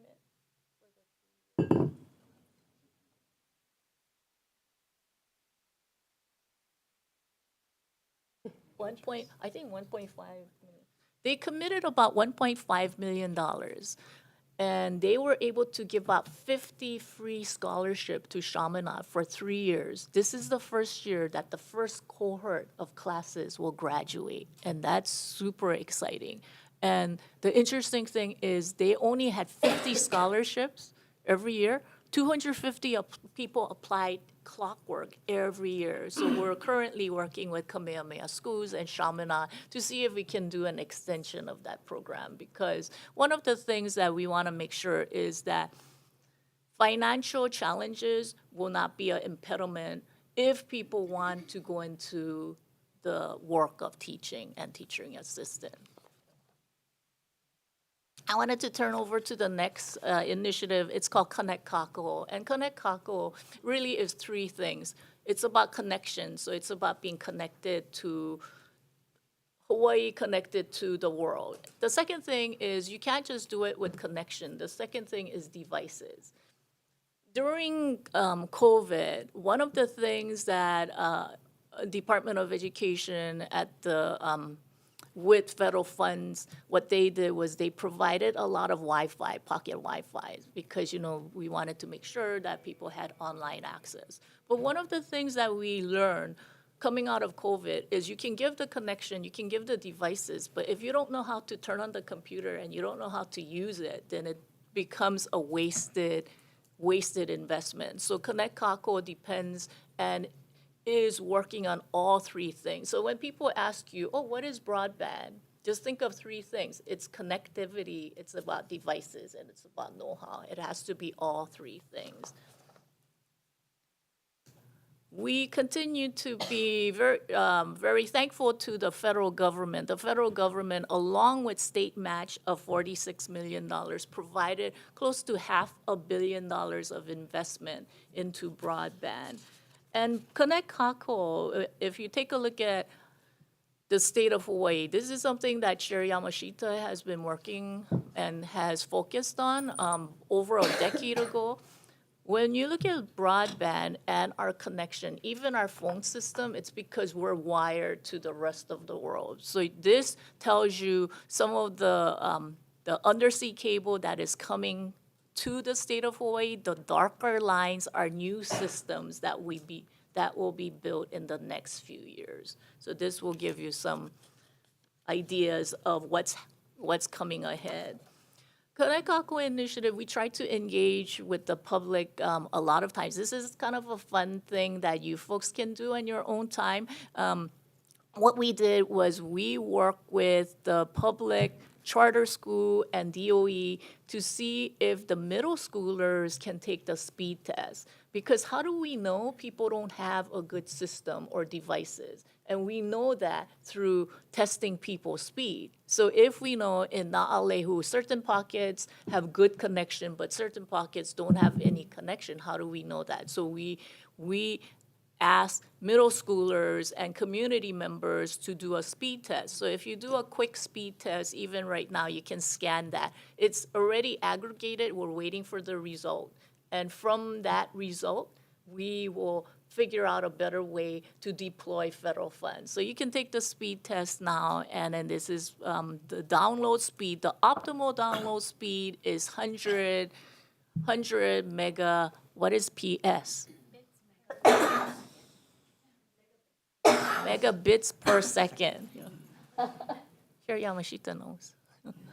Upload speed is 20 megabytes per second. Certain areas are better and certain areas are not. So sometimes, you're going to be somewhere and you're going to think, okay, you know what, my computer is still loading. And then you just do a quick speed test and it'll tell you if it's working or not. In addition to our policy initiatives, we do a lot of collaborative work with the community or between departments. So these are some of the listing of some of the things that we've been working on. For instance, working very closely with our ag partners, having a relationship with USDA. We've been focused a lot on workforce development because for our kids, I think the best way to help them is to pave the pathway and show them what is available to them. So these are some of the sampling of things that we're working on. Of course, we're always available to partner with any individuals or any legislators and work on issues. So I'm gonna stop there and then turn back to you folks. Okay, thank you very much. Yeah, you really don't have any budget asks, but members, if you have any questions for the Lieutenant Governor, informational briefings is the one area where we give a little more latitude in what you ask, so we'll open up the floor for questions. Just one quick question. Thank you. Your Chaminade initiative, is there conditions attached to that? Like, do they have to stay in Hawaii or? Let me see. I don't really recall the conditions, but I think there were some requirements. It's a partnership that Chaminade and Kamehameha schools had. Yeah, but we can get back to you on that. Thank you. Thank you. Hey, thank you. Further questions? Representative Lloyd. Thank you, Chair. Thank you, Lieutenant Governor. Happy New Year. Thank you for being here.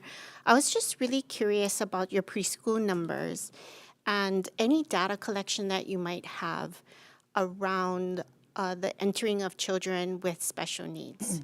And I think about this because the development of that type of housing for them will probably take the time for them to age out of education and into a housing or housing ecosystem that supports them. So my question is, has this initiative collected any information around that?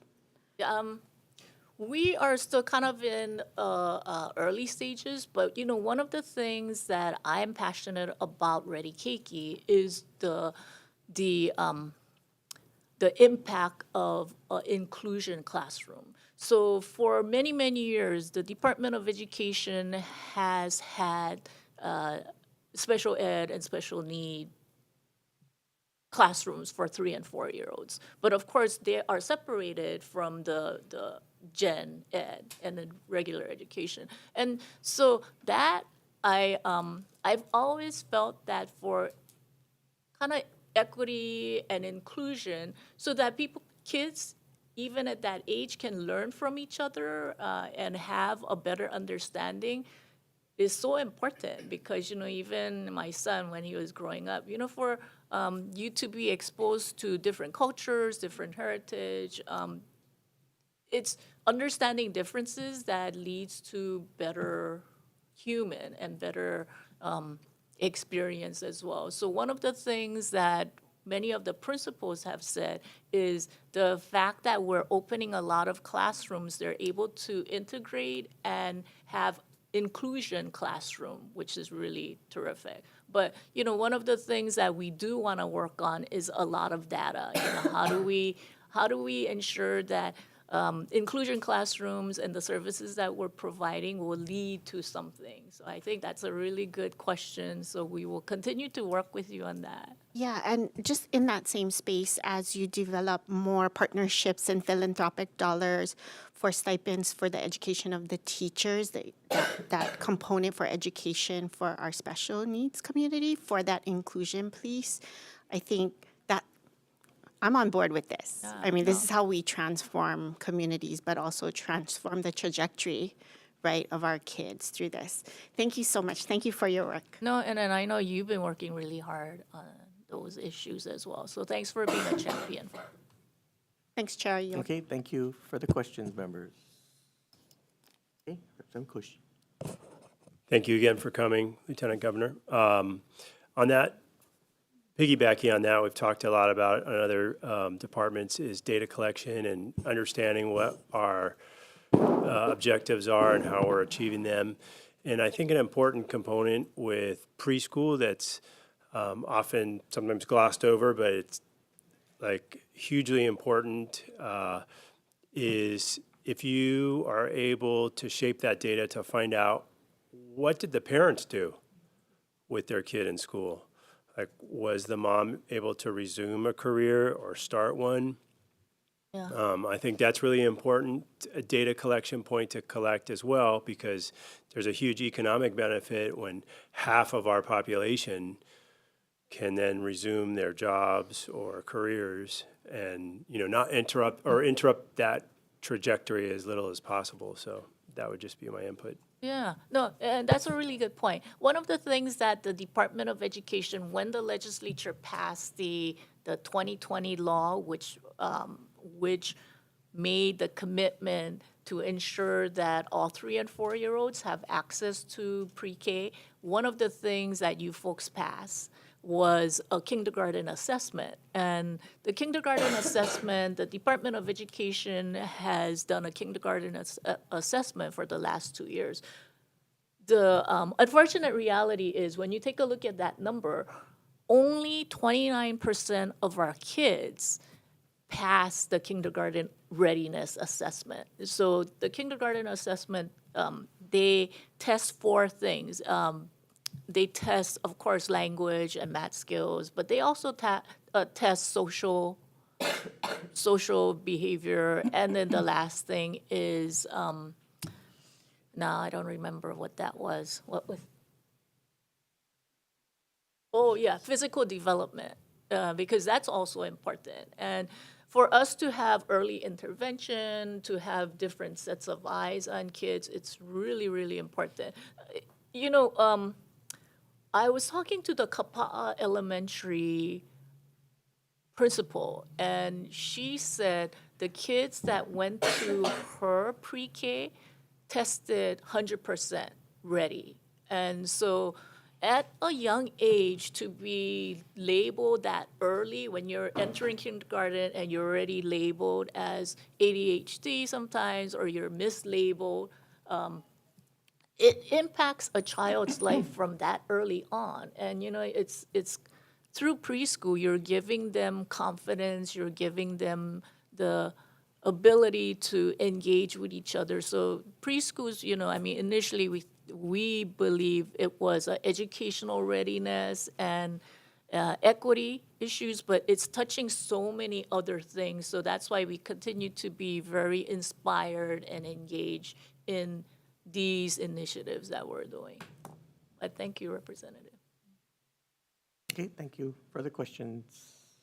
Okay, Representative Reyes-Oda. Can I make a comment, or does it have to be a question? Okay, please. Okay, thank you. Hi, thanks for coming. So I just wanted to share about preschool. I am the mother of a special ed student, but also, for my other kids, and I was a young mom, and they were diagnosed in the Department of Health 0 to 3 program, which is how they got to be diagnosed much younger. And with that, I was lucky to get them into the DOE's special ed preschool. In my early 20s, I was in a much different economic and academic situation that probably, if I didn't have the DOE taking them in special ed, that it would be a different situation of me today. I probably won't be here. And so for some parents, I think about that, how important the preschools that you're making, that their kids don't have to be special ed to be qualified in there. So please keep it up. Thank you. Thank you. And the early intervention services at Department of Health, over the years, they've been on the chopping block. So if, we can continue to be on the lookout for that, because that's so important. Even my son, he went through one of the testings only because the preschool thought that he was developing kind of slower than others. And so they were able to catch that, hey, no, he was actually extremely shy at that point. If you meet him now, you're not going to believe that. But, but in order to have that kind of services, it's so important. So thank you for bringing your personal stories and your personal experience to this space, because that's how we learn from each other and how we can better serve other people who are in similar situations. Okay, thank you very much, Representative, for sharing. And thank you, as a side note, for asking if you can make a comment and not a question. You know what, tell the guy that sits next to you that he's supposed to ask too. No, but thank you very much. Members, any other questions or comments at this point? Okay, Lieutenant Governor, thank you very much for coming in. It's always good to have you here. Thank you. I actually miss working with you, but thank you very much for being Thank here. you. Thank you. Thank you. Thank you. Thank you, members. We're going to be in recess.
Okay, we're going to reconvene the Committee on Finance. Next is HHSC.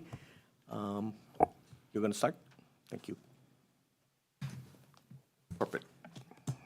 Good afternoon, Chair, Vice Chairs, members of the committee, and good to see House Health Chair Takayama and Vice Chair here as well for our briefing today. So thank you for having us. We appreciate the opportunity to tell you about HHSC.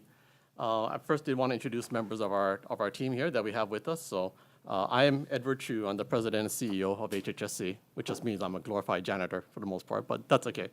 Also with me are the regional CEOs and their members of their staff. So we have, first of all, Dan Brinkman. He's our East Hawaii Region CEO. We have Clayton McGann and members of his staff. He's the West Hawaii Region CEO. Also, Lance Segawa. He's our Kauai Region CEO.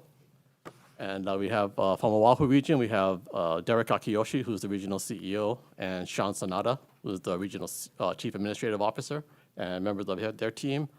We also have Kahuku Medical Center, who will be doing their own testimony in front of you folks after I'm done. And we have Matt Mamizuka and his team here for that. And we also have Maui Health Systems, and they'll be doing their own testimony at the end as well. So thank you for that. I just wanted to give, for those members that may not be entirely familiar with HHSC and how we're organized, just a sense of what we do and where we're located. So first off, we're basically the rural healthcare provider for the state and for underserved populations. So primarily, we're a neighbor island system. Most of our facilities are on Hawaii Island or Kauai Island.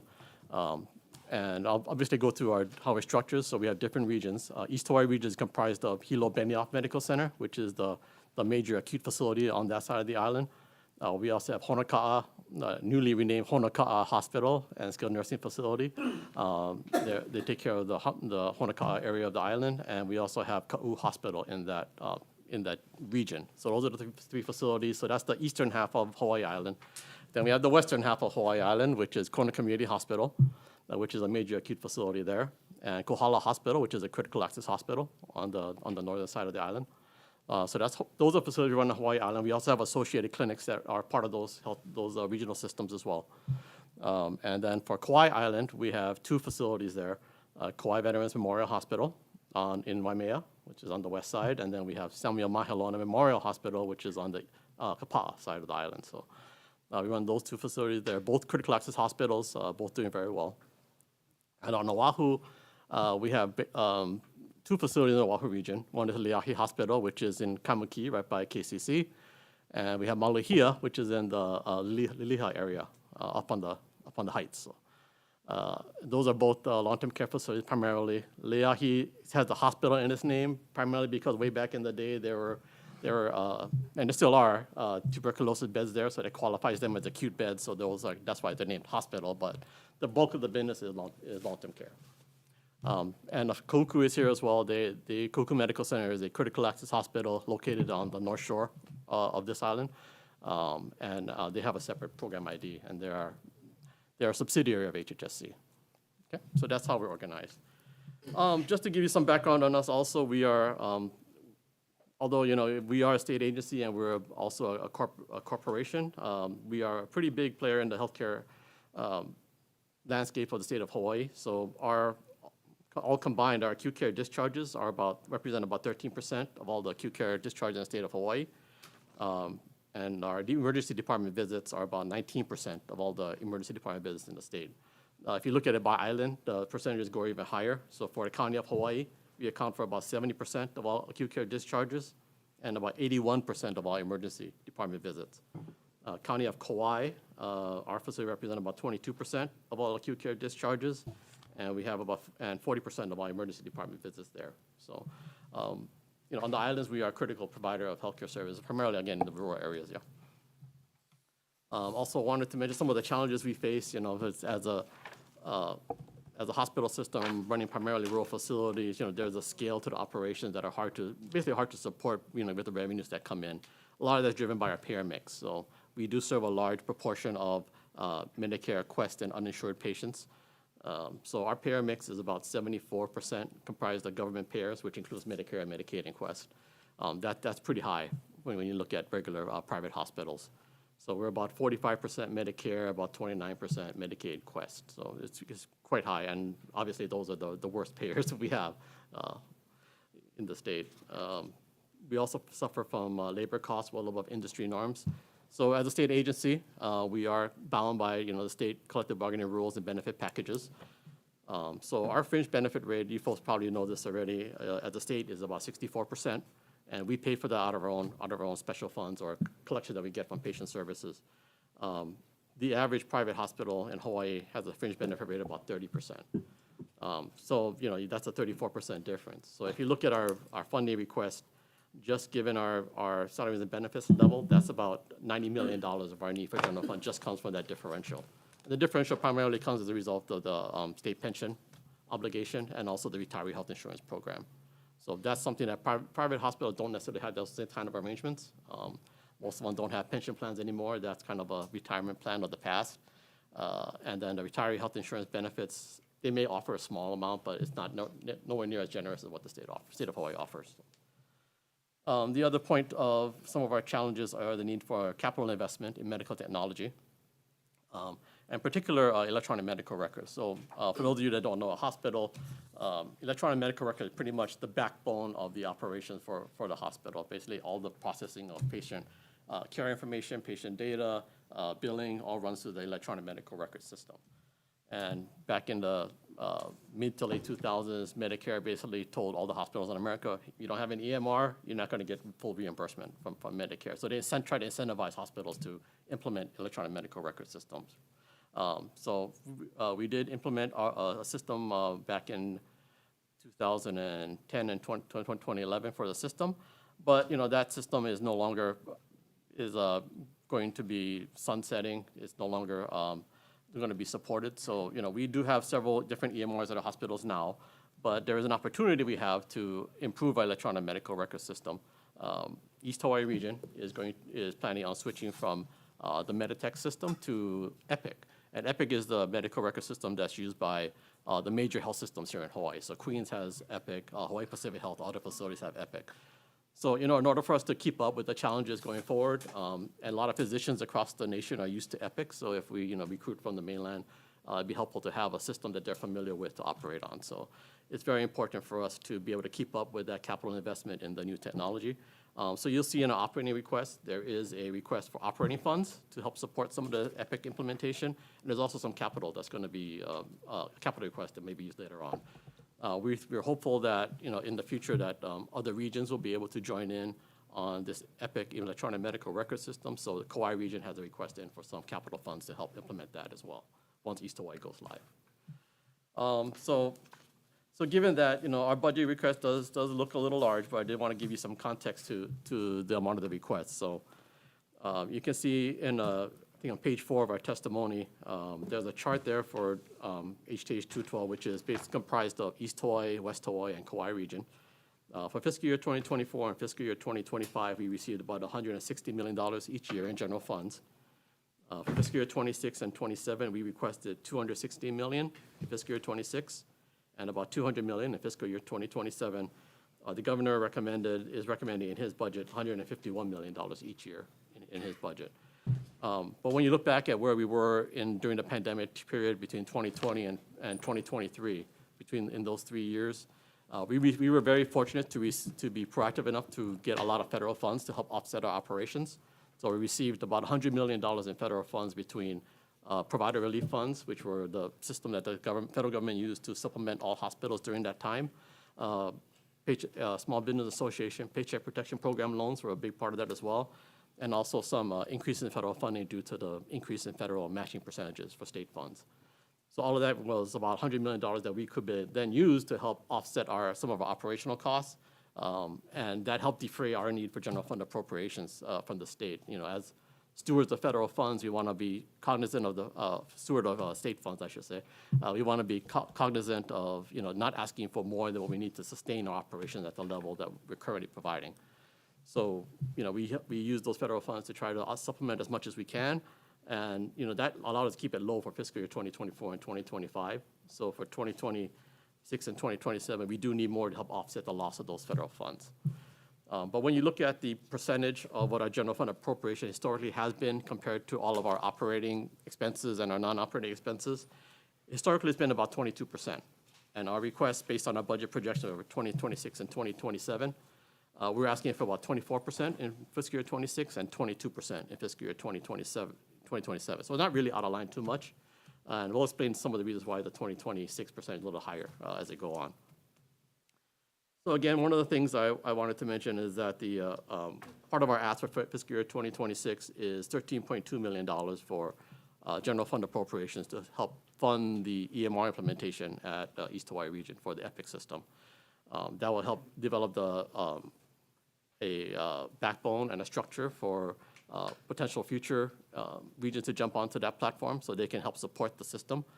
So that's the reason why our 2026 request looks higher than our 2027 request, is because of that $13 million for the IT infrastructure we need for the EPIC implementation.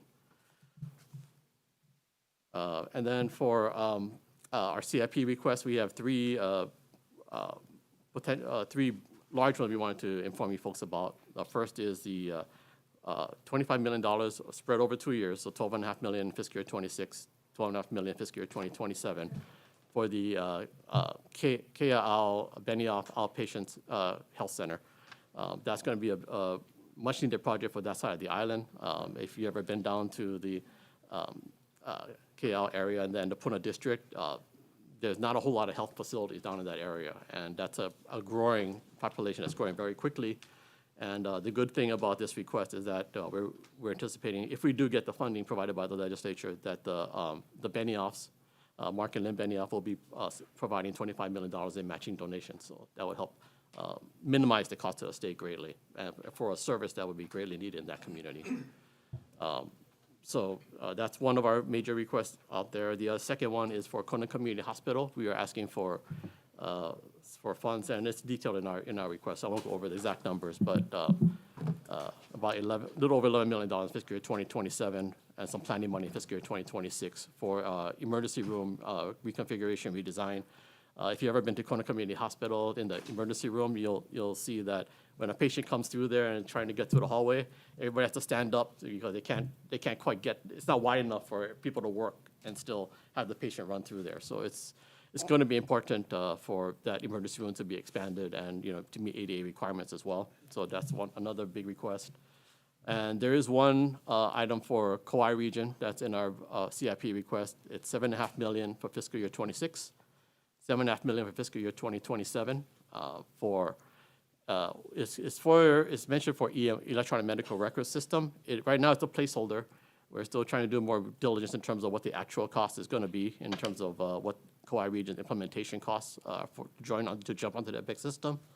So that is just a placeholder for now, but it's something that we feel they'll need in order to be able to afford the implementation cost and training that's involved with implementing a large system like EPIC. So those are the three CIP requests that I wanted to mention there. For Oahu region, which is HTH 215, Oahu, again, is comprised of Leahi Hospital and Maluhia, both long-term care facilities. You'll see in their funding request that they have, in fiscal year 2024, they received about $20.1 million in general fund appropriations. Fiscal year 25, $23.4 million in general fund appropriations. For fiscal year 26, they're asking for $8 million, and fiscal year 27, $14 million. And the governor has recommended those amounts, and that's in his admin package as well. The reason they're able to lower their ask is because the legislature approved a increase in funding for the Medicaid rate for long-term care facilities, and about 85% of Oahu region's patients are on Medicaid. So with that increase, the reimbursements went up over 60% of what they had been before, so that helps offset their need for state general fund appropriations. They also have CIP requests of about $5.6 million in fiscal year 26 and $5.1 million in fiscal year 27. The governor has also recommended that as well, but those are probably more R&M type projects that help upkeep the state of the facility. Kuku and Maui Health Systems, well, as I mentioned earlier, they'll be doing their own testimony in front of you folks. But I just wanted to mention that, in terms of how we operate, we are trying to be a very collaborative organization. And I think if you look to your communities and see what we've been doing lately, you can see a lot of that. Hilo Benioff Medical Center, you may have heard, they got $50 million from the Mark and Lynn Benioff to start several programs. One is to fund part of the ICU expansion, but there are also opportunities to improve neurosurgical coverage, collaborating with Hawaii Pacific Health, and also getting access to specialists from Hawaii Pacific Health and even from University of California, San Francisco Medical Center as well. So those collaborations are going to be in place soon. We also have collaboration with the West Hawaii region where they implemented, they worked with Queens to implement the Queens version of Epic already. So that's in place. So that's helping unify the care portals on that island. You also see we're committed to working with the communities. We have started doing Meals on Wheels in a lot of our regions. We also use locally grown produce to the extent possible in our facilities as well. So we're trying to support the local communities there. Sami Mahalona Memorial Hospital has a master campus plan project in place, which Speaker Nakamura has been very supportive of and has been championing. That is going to be a very good community project. It's not just a hospital project. It is intended to include housing, affordable housing, and places to operate for other social service agencies and community organizations on the island of Kauai. So I think it's going to be a very good project there. Oahu region has several projects, which we can go into more detail about, but they've been working with the city and county. They've been working with Queens. They've been working with the Adult Mental Health Division in various initiatives. So we are trying to be a very collaborative organization, realizing that as again, a steward of state funds. If we were to do it all ourselves, it would cost the state quite a bit of money. But being in partnership and collaborations helps to offset the cost to the state. So with that, I wasn't planning on going to the tables unless you have specific questions about them. But that's all I had for this briefing at this point. Okay. Happy to answer any questions. Okay, thank you. So at this point, you're speaking on behalf of all the regions. Then. Yes, HTH 212, 210, Okay. and 215, the Oahu Okay, region. thank you. Okay, members, if you have any questions, we'll open it up to them at this point because then we'll bring Kahuku and Maui after. So we'll this will be just HHSC. Yes, Representative Kush. Thank you for coming in this evening, or this afternoon. In one of the presentations I had at Hilo Benioff Medical Center, we talked about that EPIC introduction, and there was a series of efficiencies with the introduction of that resulted in some dollar savings. Are you privy to that information? We have Dan Brickman here who could probably offer more than I can give you, but I can just give you some of the benefits that EPIC brings to the system. So one of the things that's EPIC is known for is being on the technological forefront of things. So when you start looking at, looking toward the future and things like artificial intelligence, how they can help clinicians using predictive AI, those kind of things, EPIC is at the forefront of that. So the technological advances will be way beyond whatever, we can get from the current system from Meditech.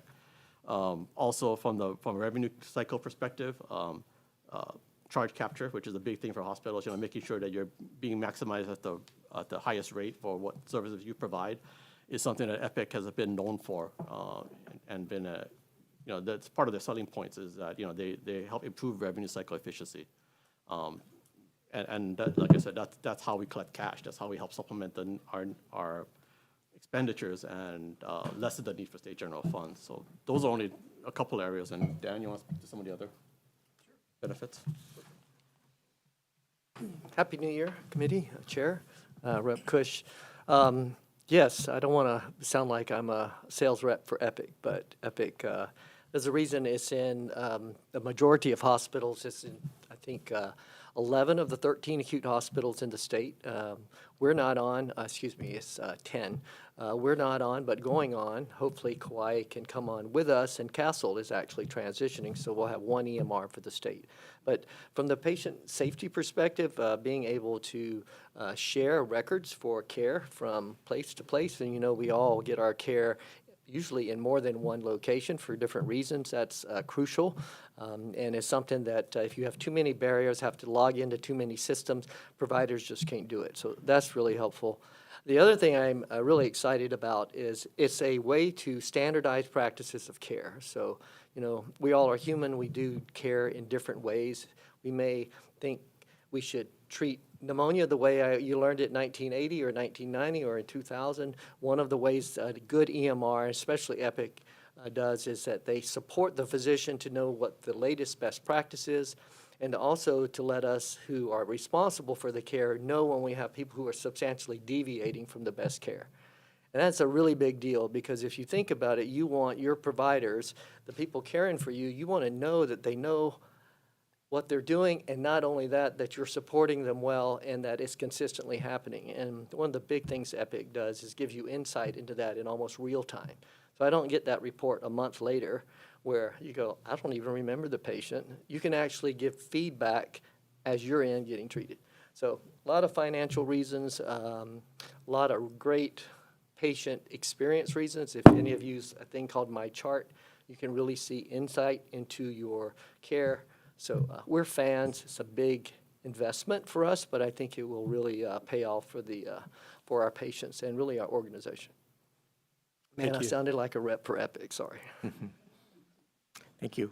Oh, yeah, just one more question. Please. So the $25 million over 2 years for Cal, that's going to be matched, and that's going to get us where that $50 million combined over 2 years. That's the planning. Where's that going? How far does that take us?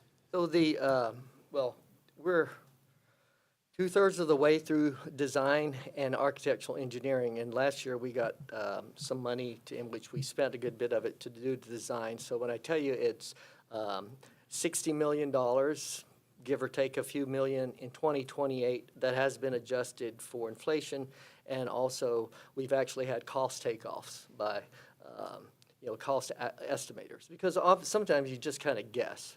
So that's where we came up with those numbers, where the Benioffs agreed they're very much into partnering and matching.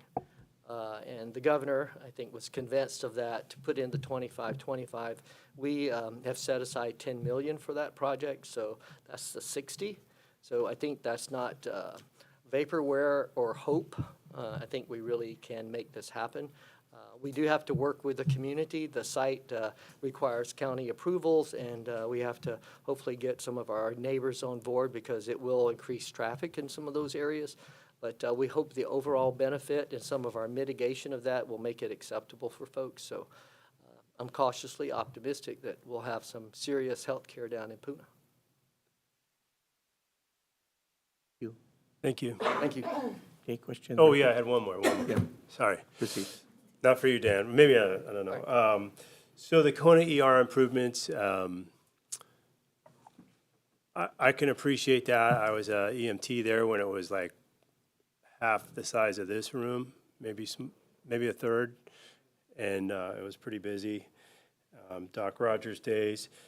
But I'm wondering, there's that new hospital that's going to be built over, I think it was in the Koloko, Ahupua, how's that going to work if we do a big expansion in the Kona ER, and then probably 90% of your traffic is going to shift north? Hi, everyone. My name's Clayton McGann. Happy to be here. That expansion, or the new hospital, it's anticipated anywhere from 7 to 10 years down the road. It's a 50-year-old facility, and when we say expansion in the ER, a lot of it's repositioning what's currently in that footprint to make it more accessible. So that's the plan there. We're always going to have a need for our southern population, and always having access to an ER is going to be essential for that. So with the anticipation of a new hospital, we know there's still going to be a significant need for our southern population. Thank you. Yes, and their emergency rooms are most often full. Yes. Yeah, At no, I 100% mean, they always have been. Yeah.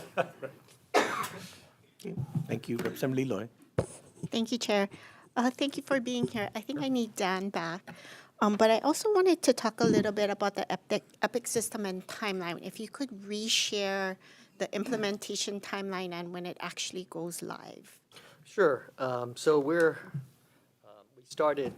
signed a contract with Epic back in July. So we have a hard go-live date of November of 2025. The reason I say it's hard, that it actually is kind of built into our contract, and there's actually penalties if we don't hit those timelines because to do the switchover requires a lot of people and effort to actually come to the mainland to get you to do that. So I don't think it will happen in November barring some crisis. There generally is a stabilization period of 3 to 6 months after that, and then you're pretty much on your own. To clarify, we're setting up an enterprise EMR, so it covers Ka'u, Honoka, Hilo Benioff Medical Center, and then eventually we hope to get Kauai region on with us because we can basically pod on facilities. All our clinics would be on, and in Kauai's case, their clinics would come on too, and it would be a way to leverage that big upfront investment. So I'm pretty confident that we'll have it implemented. Okay, great. Digging in a little bit on the Ke'au facility, the new metal or potentially new, where are you on the regulatory permits? And Chair, if I'm too far down in the weeds, where are you on the regulatory permits? Because I understand that we're doing a 25-25, but I'm not certain where we are on the actual approval of the property, meeting the conditions of approval, and the actual spend down. So where we are with that whole process is that we have a buyer's contract on a location that is not prohibited from having that medical facility on it, but requires a special use permit. So the way that works in the county is you have to initially do an environmental assessment. You have to hopefully get what they call a FONSI, or a finding of no significant impact, published. Then you apply for your special use permit.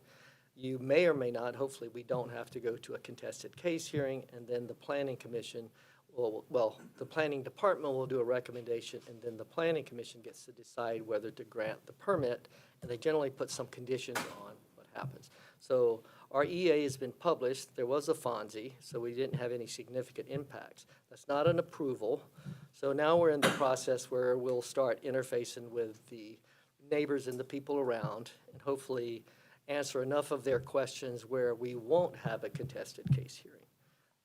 But earliest would be June, if it's not contested, to get a special use permit.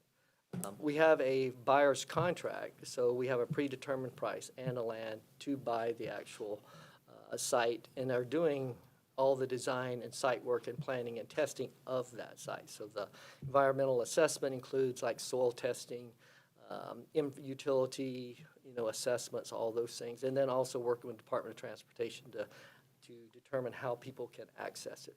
So building anything in Hawaii is a years-long process.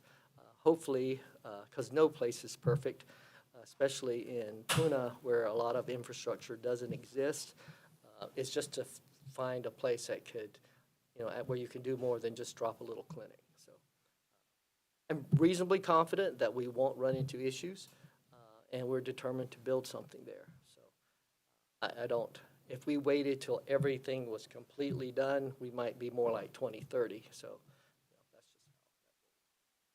just how. And just to summarize, entitlements by June of 2025, and then designs along with meeting various conditions of approval 24 to 36 months after that. So as far as the actual design of the center, the building, the site, and so forth, we're actually about 2/3 through. So our goal is by the time we get, our special use permit, to be able to go into permitting right soon after that. So then we're looking at 8 to 9 months. Usually the county kind of prioritizes our projects, so construction. So that would put us in the middle to end of 26 is 18-month build. That's where you get the 28 hopefully to open. Now, if it's contested case, that might take another 6-7 months. I hope we don't get a denial, but there's always the risk. But if we don't, so really we're talking 28, 29. I think 28 is still realistic though. But the farther in the process, the more firm we can get when something would happen. Great, and then the conversation, and so much gratitude to the Benioffs because they've been amazing philanthropic partners for Hawaii Island. Switching over to Kona emergency room repairs, I know that's been taking a long time, especially the construction permits and some of the edits, because it's an old building. And bringing it up to current codes, to our 2018 code, and then onto the 21 model codes. What's the timeline from this project to remodel to we're opening the doors to a brand-new emergency or modified emergency room? Yeah, switch. I think planning and design money was slated for fiscal year '26. That's Okay. when it's being asked for, and then the construction money will be going primarily in fiscal year 2027. That's Okay. little over $11 million. Okay, thank you. I agree. You could tell we didn't rehearse this, so it's off the cuff. And then just more of an overarching question, because so many of us are watching the federal administration and some of the signals being sent about the loss of Medicare, Medicaid, Social Security dollars. And I heard through your testimony, Director, that there was a number of areas where these reimbursables were kind of helping, basically keeping those centers open. What's that forecast look like for you guys? And not so much year one, because we've heard from our chair not to worry too much about year one. It's year 2, 3, and 4 of this next administration. What's that forecast look like? I think if you look at the way let's say the Trump administration, back when he was in his first term as president, there was a lot of discussion back then about block grants in terms of how he was looking at trying to fund Medicaid for the states. That never, good or bad, he didn't he didn't get a second term, so those things didn't come into fruition. But you can probably expect those kind of same discussions to be coming forward in the future. Now, how fast that can happen, I don't know. But just to answer your question about the impact it has on our facilities, our critical access hospitals have that designation for a reason, and the reason is that they get cost-based reimbursement because they're so far set apart from the major acute facility in that area, right? So to the extent that block grants could then curtail some of that cost-based reimbursement, it would be a huge hit to our critical access hospital facilities. Like I said, because we're a small-scale operation, but the fixed costs are very huge, staffing especially for all the clinical staff, aging facilities, those kind of things. Those costs are gigantic for those facilities as compared to the revenue source. The revenue source is going to be primarily Medicaid and Medicare, not so much commercial. So that's why the federal reimbursement has a huge impact on our facilities. Even for a facility like Kona and Hilo, they are classified for Medicare as what's called sole community hospitals. So they get a higher reimbursement rate as compared to a regular, a commercial private hospital gets. That hasn't been rebased for a while, but prior to the current administration, leaving office, there were bills in Congress, the Patch Act, that would rebase that sole community hospital reimbursement back to more current levels, which would be a huge benefit to places like Hilo and Kona and Maui Memorial as well, because they're also a sole community hospital. So, if you look at the loss of that potentially, that could be a huge negative for our facilities. And, that's where it's a little scary, actually. Thank you. I heard the impacts, but just to follow up and lean in, assuming all of those negative impacts, what's the strategy going into the 25, 26, 27 calendar year? Are we looking at you guys coming to us to help backfill those losses? I think in the short term, you probably will see an increased need for general fund appropriation. Now, again, that depends on how quick and if these things even happen in the future. But in terms of increasing need for general fund, in the short term, I think it's unavoidable. In the longer term, there may be some things we can do to try to offset that, and we'll probably be, as part of a strategic planning process, one of the things we look at very closely is financial sustainability. And that's one of the things that we need to try to look at to see how best we can survive given the type of facilities we run and the type of patients we serve. Great. Yeah, it's challenging. We love the Big Island, but it's big. And so those facilities are far apart. Thank you, gentlemen, for being here. Thank you, Chair. I yield. Thank you, Representative Hussey. I was hoping that you could just try to quantify a little bit what those numbers might look like. I'd have to get back to you in terms of the magnitude of that. I mean, like I said, 70% of our revenues are Medicare, Medicaid, and those are the primarily ones that will be impacted. So if you look at total revenues now, we're at about maybe, in the $500 million range. So if you look at 70% of that, that's $350 million or so. That might be impacted. Now, the degree to which it changes is hard to say, but, that's about our share of the total. That's about how much we get from those federal types of sources. Okay, thank you. Further questions? Okay, Vice Chair. Hi, question for Oahu region.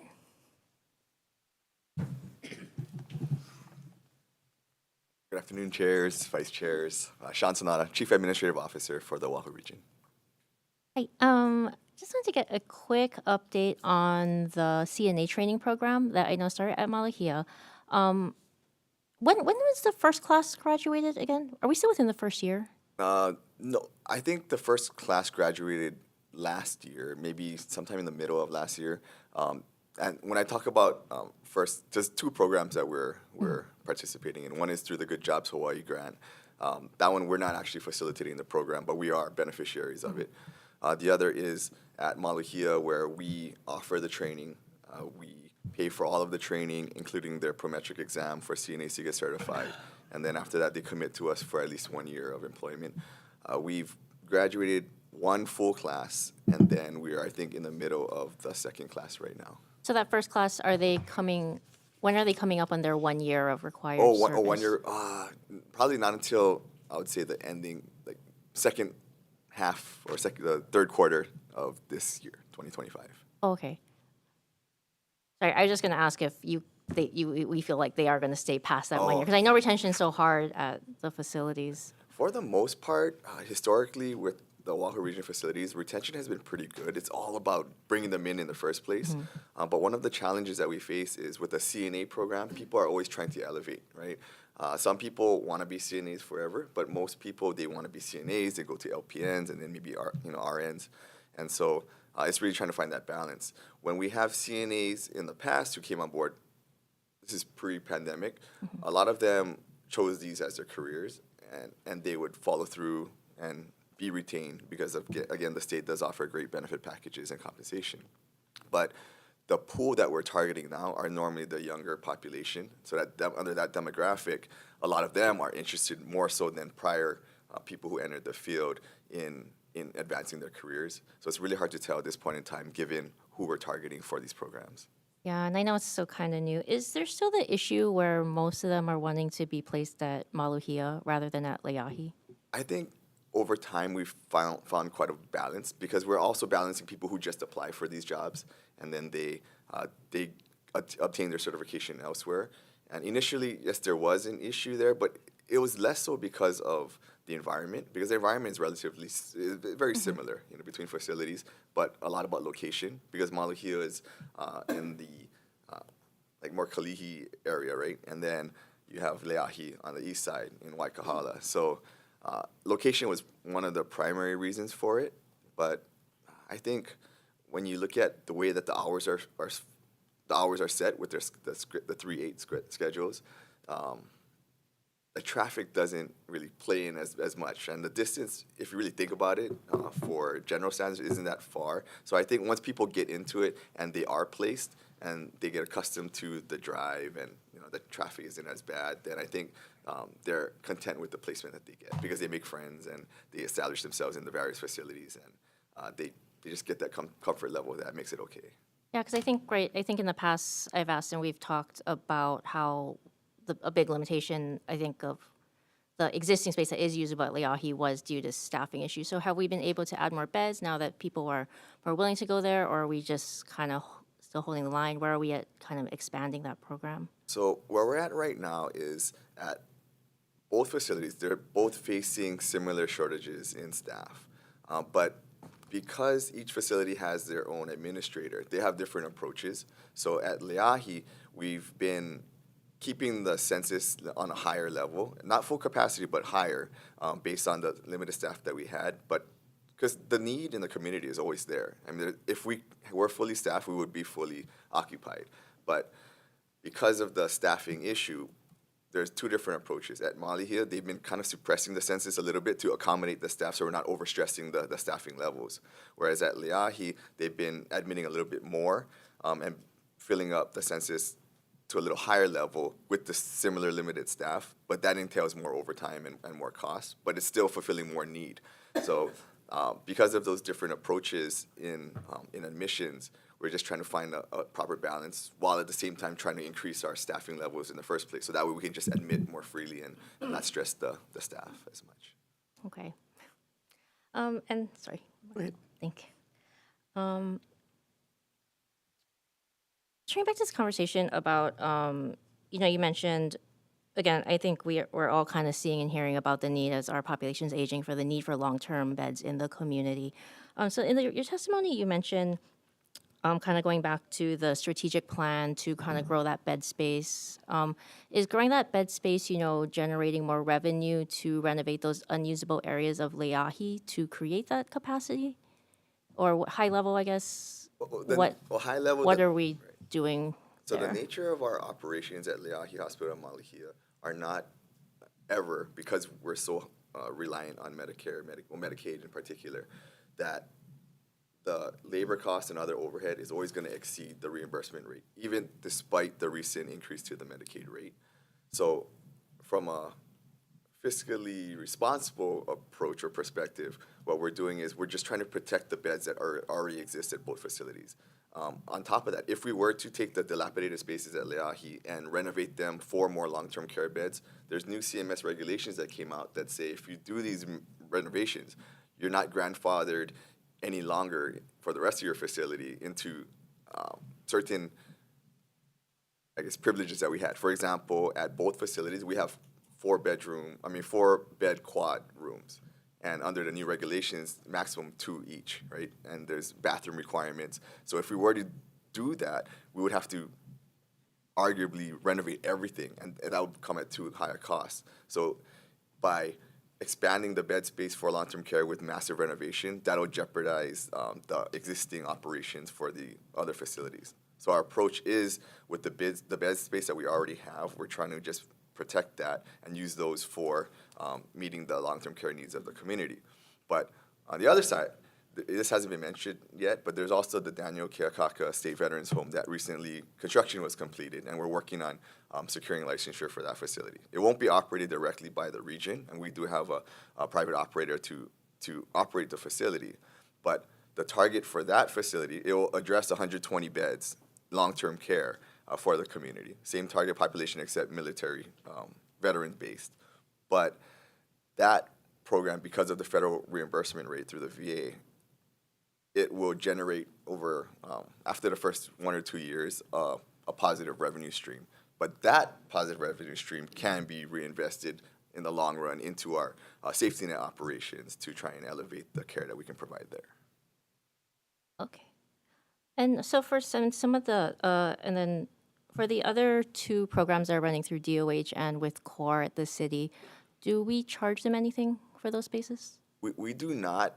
It's kind of a zero-sum situation because they are other government agencies and they're providing a public benefit service. Our arrangement is basically the $1 rent, per year. It's nominal rent. But at the same time, we are reimbursed for any additional costs to us. So utilities, if we were to provide meal service for them, then we get reimbursed for that.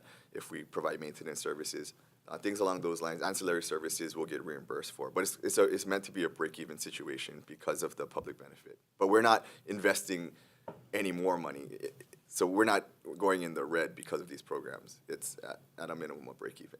Then any claim money that those programs that DOH or CORE get, it goes straight back to them for that, right, so instead of nothing to you guys. Right. So the thing about these programs, at least the core program, there's no reimbursements, so there's no Medicaid, federal funds involved in keeping those programs afloat. Maybe there might be grant money that the city is receiving, but for the most part, it's pure public benefit, but it's coming at the cost of, for the city's expense, not the state.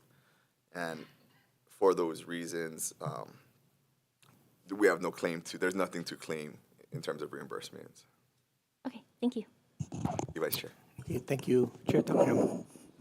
Sean, I have a follow-up question to Vice Chair's questions about Leahi Hospital. I was interested in your testimony about a group home at Leahi that focuses on those with mental health problems combined with some substance abuse disorders.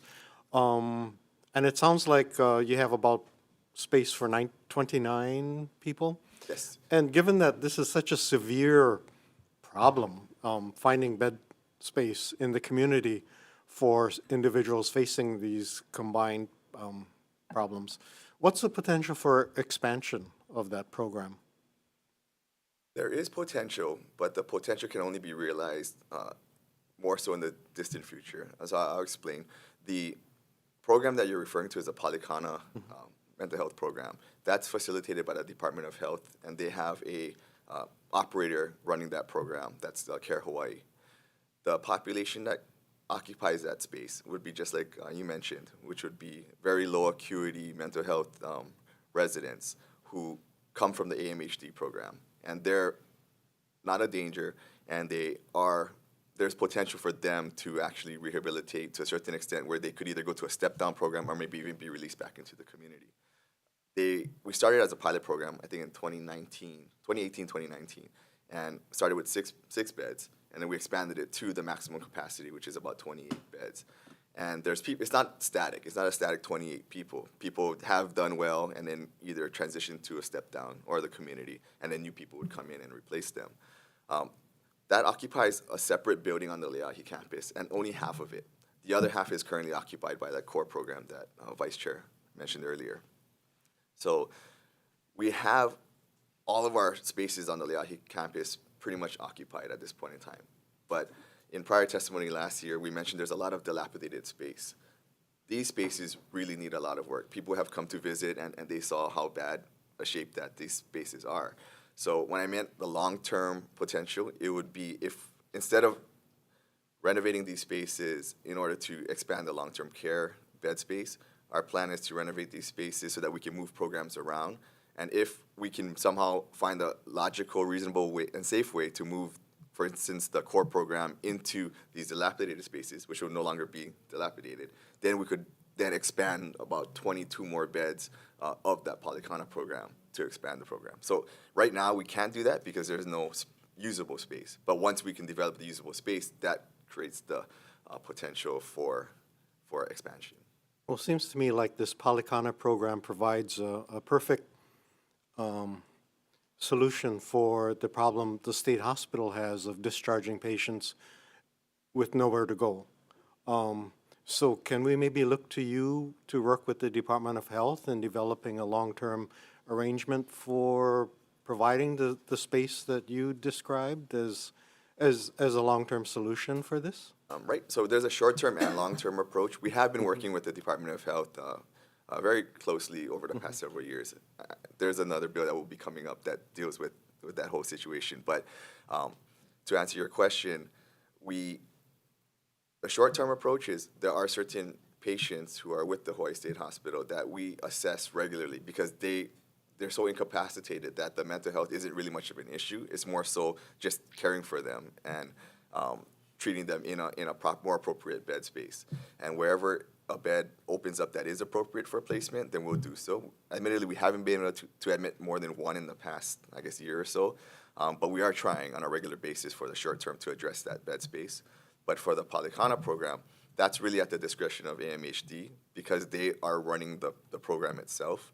So we do work hand in hand with them providing ancillary support, but the best we can do is, like I mentioned earlier, would be to give them more space that they can utilize to expand this program. Because all the patients that get directed there and their determination of who's appropriate is all under the Department of Health. So as kind of like the landlord of the facility or the entity in charge of the land, the best we can do is provide ancillary support and try and get CIP money to fix up the spaces so that it's more appropriate for them to use.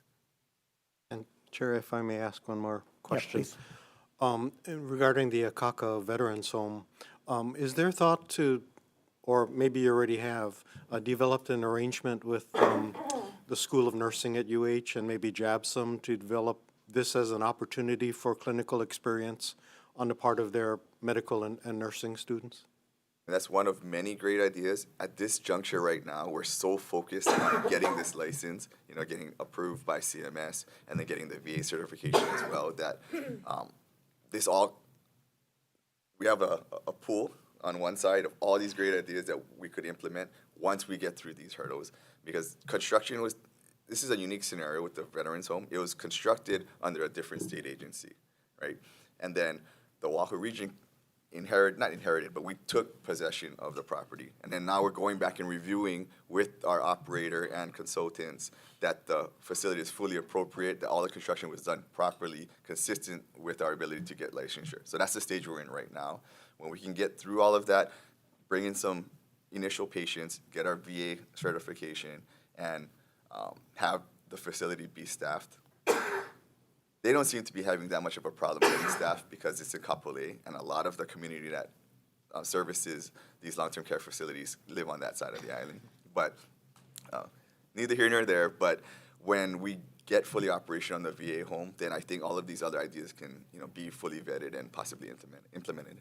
Okay, thank you very much. Thank you, Chair. Okay, thank you. Further questions, members? Okay, thank you. So, your finance did visit some of your facilities at Leahi, and we did look at the potential for expansion there. But like you're right, there's CIP monies that would have to be put in place. The coordination, as discussed earlier with the Department of Health, even the Gutenberg building, and what we're doing, the potential to do something with that. It's a longer discussion that we got to have with our CIP person, and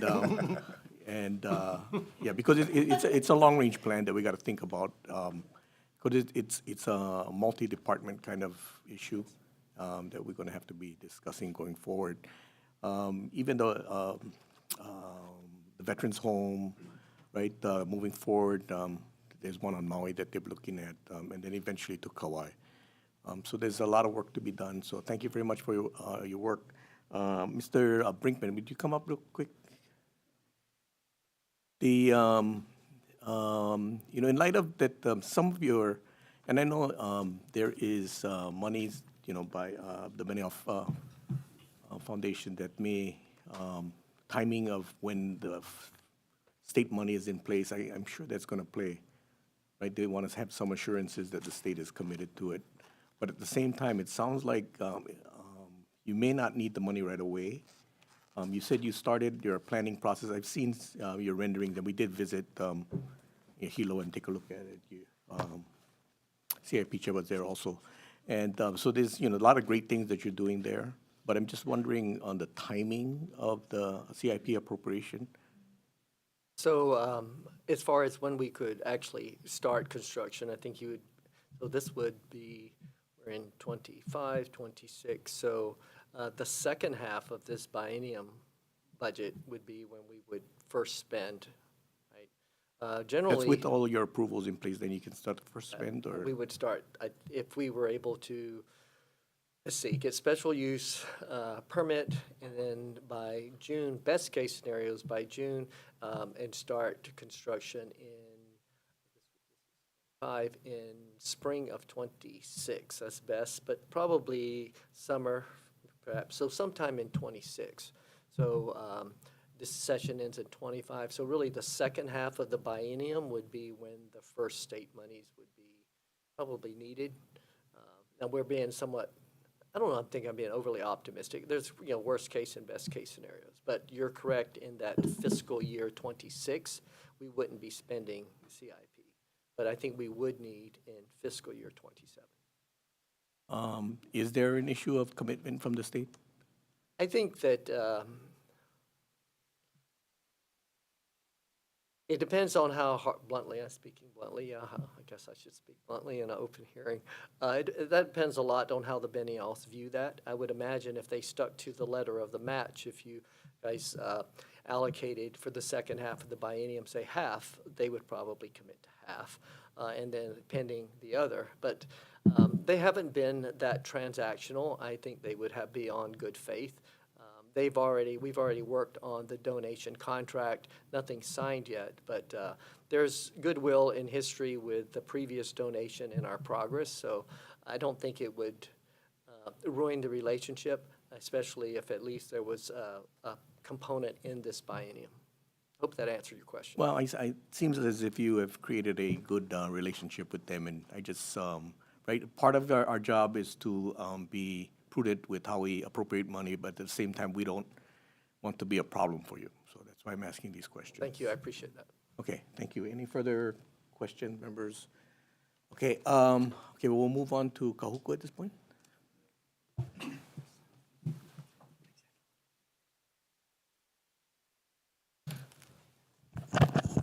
Aloha, chairs, vice chairs, and representatives of both committees. Thank you very much for allowing me time to testify on behalf of Kahuku Medical Center. My name is Matt Mamizuka, and I'm the Chief Operating Officer of Kahuku Medical Center. Unfortunately, CEO Steve Nawahine, he's up in Utah. His son's getting married, so he sends his aloha. And all right, and before I start, I'd just like to add Kahuku Medical Center as one of the facilities who have implemented Epic, and we just went live last month. Wonderful platform, and that's all thanks to CIP funding. So thank you folks for that. And we're looking for a phase 2 later on this year, again with CIP funding, so we appreciate it. A little background on KMC. So of course, we're out on the North Shore, out in Kahuku. Our catchment area starts all the way from Ka'ava all the way to Wailua. And we have about 30,000 residents. And a lot of our population is native Hawaiian or Polynesian descent. So we range from local families, and lately, with all the big surf, we've been servicing a lot of tourists. So that's one of our big pushes, is to kind of not cater to tourists, but make sure we have the capacity to serve tourists who come all year round, but specifically during big wave season. It gets crazy out on the North Shore, as you folks can imagine. So in fiscal year 24, our ER saw about 7,500 patients. That's through our ER. And our outpatient clinic visits total about 21,000. And our outpatient has grown at a double-digit clip year after year, with the big push that the Brigham Young University of Hawaii is making to attract international students and local students, and with all the housing development and just the draw of the North Shore, our community is growing at such a fast pace that we're unable to keep up because of our facility size. Some of the challenges that we face is no different than the other facilities, and the other challenges that Ed has mentioned. And some of those include just a high percentage of Quest and uninsured patients, rising labor costs. We have both UPW and HNA that we deal with regularly. It's a wonderful relationship. We have difficulty attracting and retaining specialized healthcare professionals. And I think that's even magnified out in Kahuku, being so rural. We can, once we get them through the doors, our ability to retain employment and employees is great because we're a wonderful facility. It's just attracting them to our facility. So what we've been doing is we've been partnering with the Kahuku High School, which I'm a proud graduate of, and also so Dr. Donna Lindsay. So we're working with them on what is called a capstone project, where we bring in the students and they shadow each of our departments just to give them an idea of what healthcare is like, not only in Hawaii, but specifically Kahuku Medical Center being so rural. So we're also working with the Castle Foundation and the Hawaii Workforce Pipeline. And this is a coalition of businesses on the Windward District just to attract more employment or employees on our side, specifically for our side. So those are some of the challenges that we face, and those are some of the plans that we've come up with to address those challenges. And of course, our aging or our aged facility. So the original Plantation Hospital was built in 1929, and thanks to CIP funding, we just tore down that hospital and we rebuilt We rebuilt that hospital into a 10 exam room clinic. So we moved our 4 exam room clinic, about 1,300 square feet, to a 10 exam room clinic, about 3,500 square feet. And that's due to the increase in patients and the population in our area. So again, that's thanks to CIP. We've also created a behavioral health program. And these projects that I mentioned, this is all CIP funded projects. So the clinic capacity expansion from 4 to 10 rooms, our behavioral health services from 4 exam rooms to 7 exam rooms, and that results in a 51% rise in visits compared to 2023. Unfortunately, we all know that behavioral health has become a huge need with our communities, especially with COVID. So we're making those adjustments. We're starting to pivot now and plan now for the increase in the future years. We also created a dental program. We started off with 2 chairs back in 2020, and now we're up to 7 chairs. So even that service is growing at a phenomenal rate. So we did request funding for expansion of our dental program, but we've also reached out to Senator Schatz's office, and we got approved for an $812,000 congressional grant. So we're looking at all different angles to pull in money, not only from the state. We're doing whatever we can to not only keep afloat, but provide those services that our community deserves. Our community deserves these healthcare services. So those are the programs that the CIP has helped us with. And of course, when you do expand services, you do expand the footprint. The costs associated with running those programs, they increase along with those services, and that's where our operational requests come into play. So let me finish up on CIP. So we requested approximately $50 million in fiscal year 26 and 27, and we had the pleasure of hosting the analysts when they came over to Kauku Medical Center, and they got to see all the wonderful projects that we have going on. The governor recommended $5.8 million in 26 and $5 million in 27. So $10.8 million, which is amazing. So we're happy with that. We have a lot of projects lined up to serve our community. On the operational side, we requested about $4 million, which is $2 million more than we usually get or we got in the past. And the governor recommended, I believe it was $125,000. So we humbly ask to become fully funded with the $4 million. And those are all costs associated with keeping up with the demand of patients that we're seeing in our communities from Ka'ava all the way down to Wailua. So again, we humbly ask to revisit that and, if possible, get fully funded, $4 million. Okay, thank you very much. Okay, we'll open up the questions at this point. Any questions, member? Okay, thank you very much. I love no questions. Thank you guys so much. Appreciate you guys' time. Okay, Thank you and Happy New Year. Okay, at this time, we'll move on to Maui.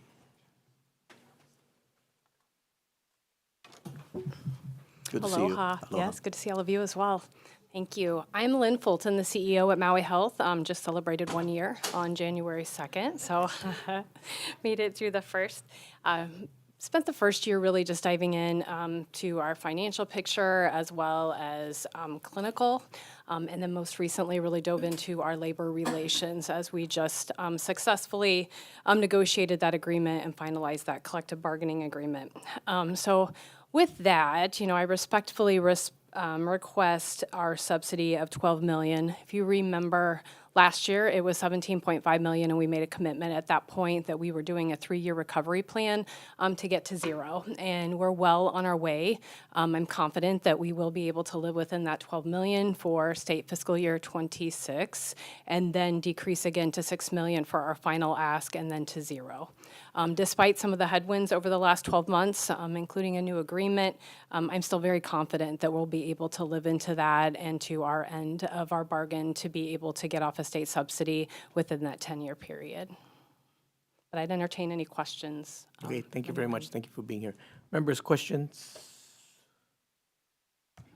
Okay, yeah, I appreciate that you're sticking to the plan and that you believe that even with the challenges, the nurses' strike and other things, they are, there may be a bill coming forward that may require, and I don't know how far that's going to get because it's going to go to the health committee, that may require the staffing ratios.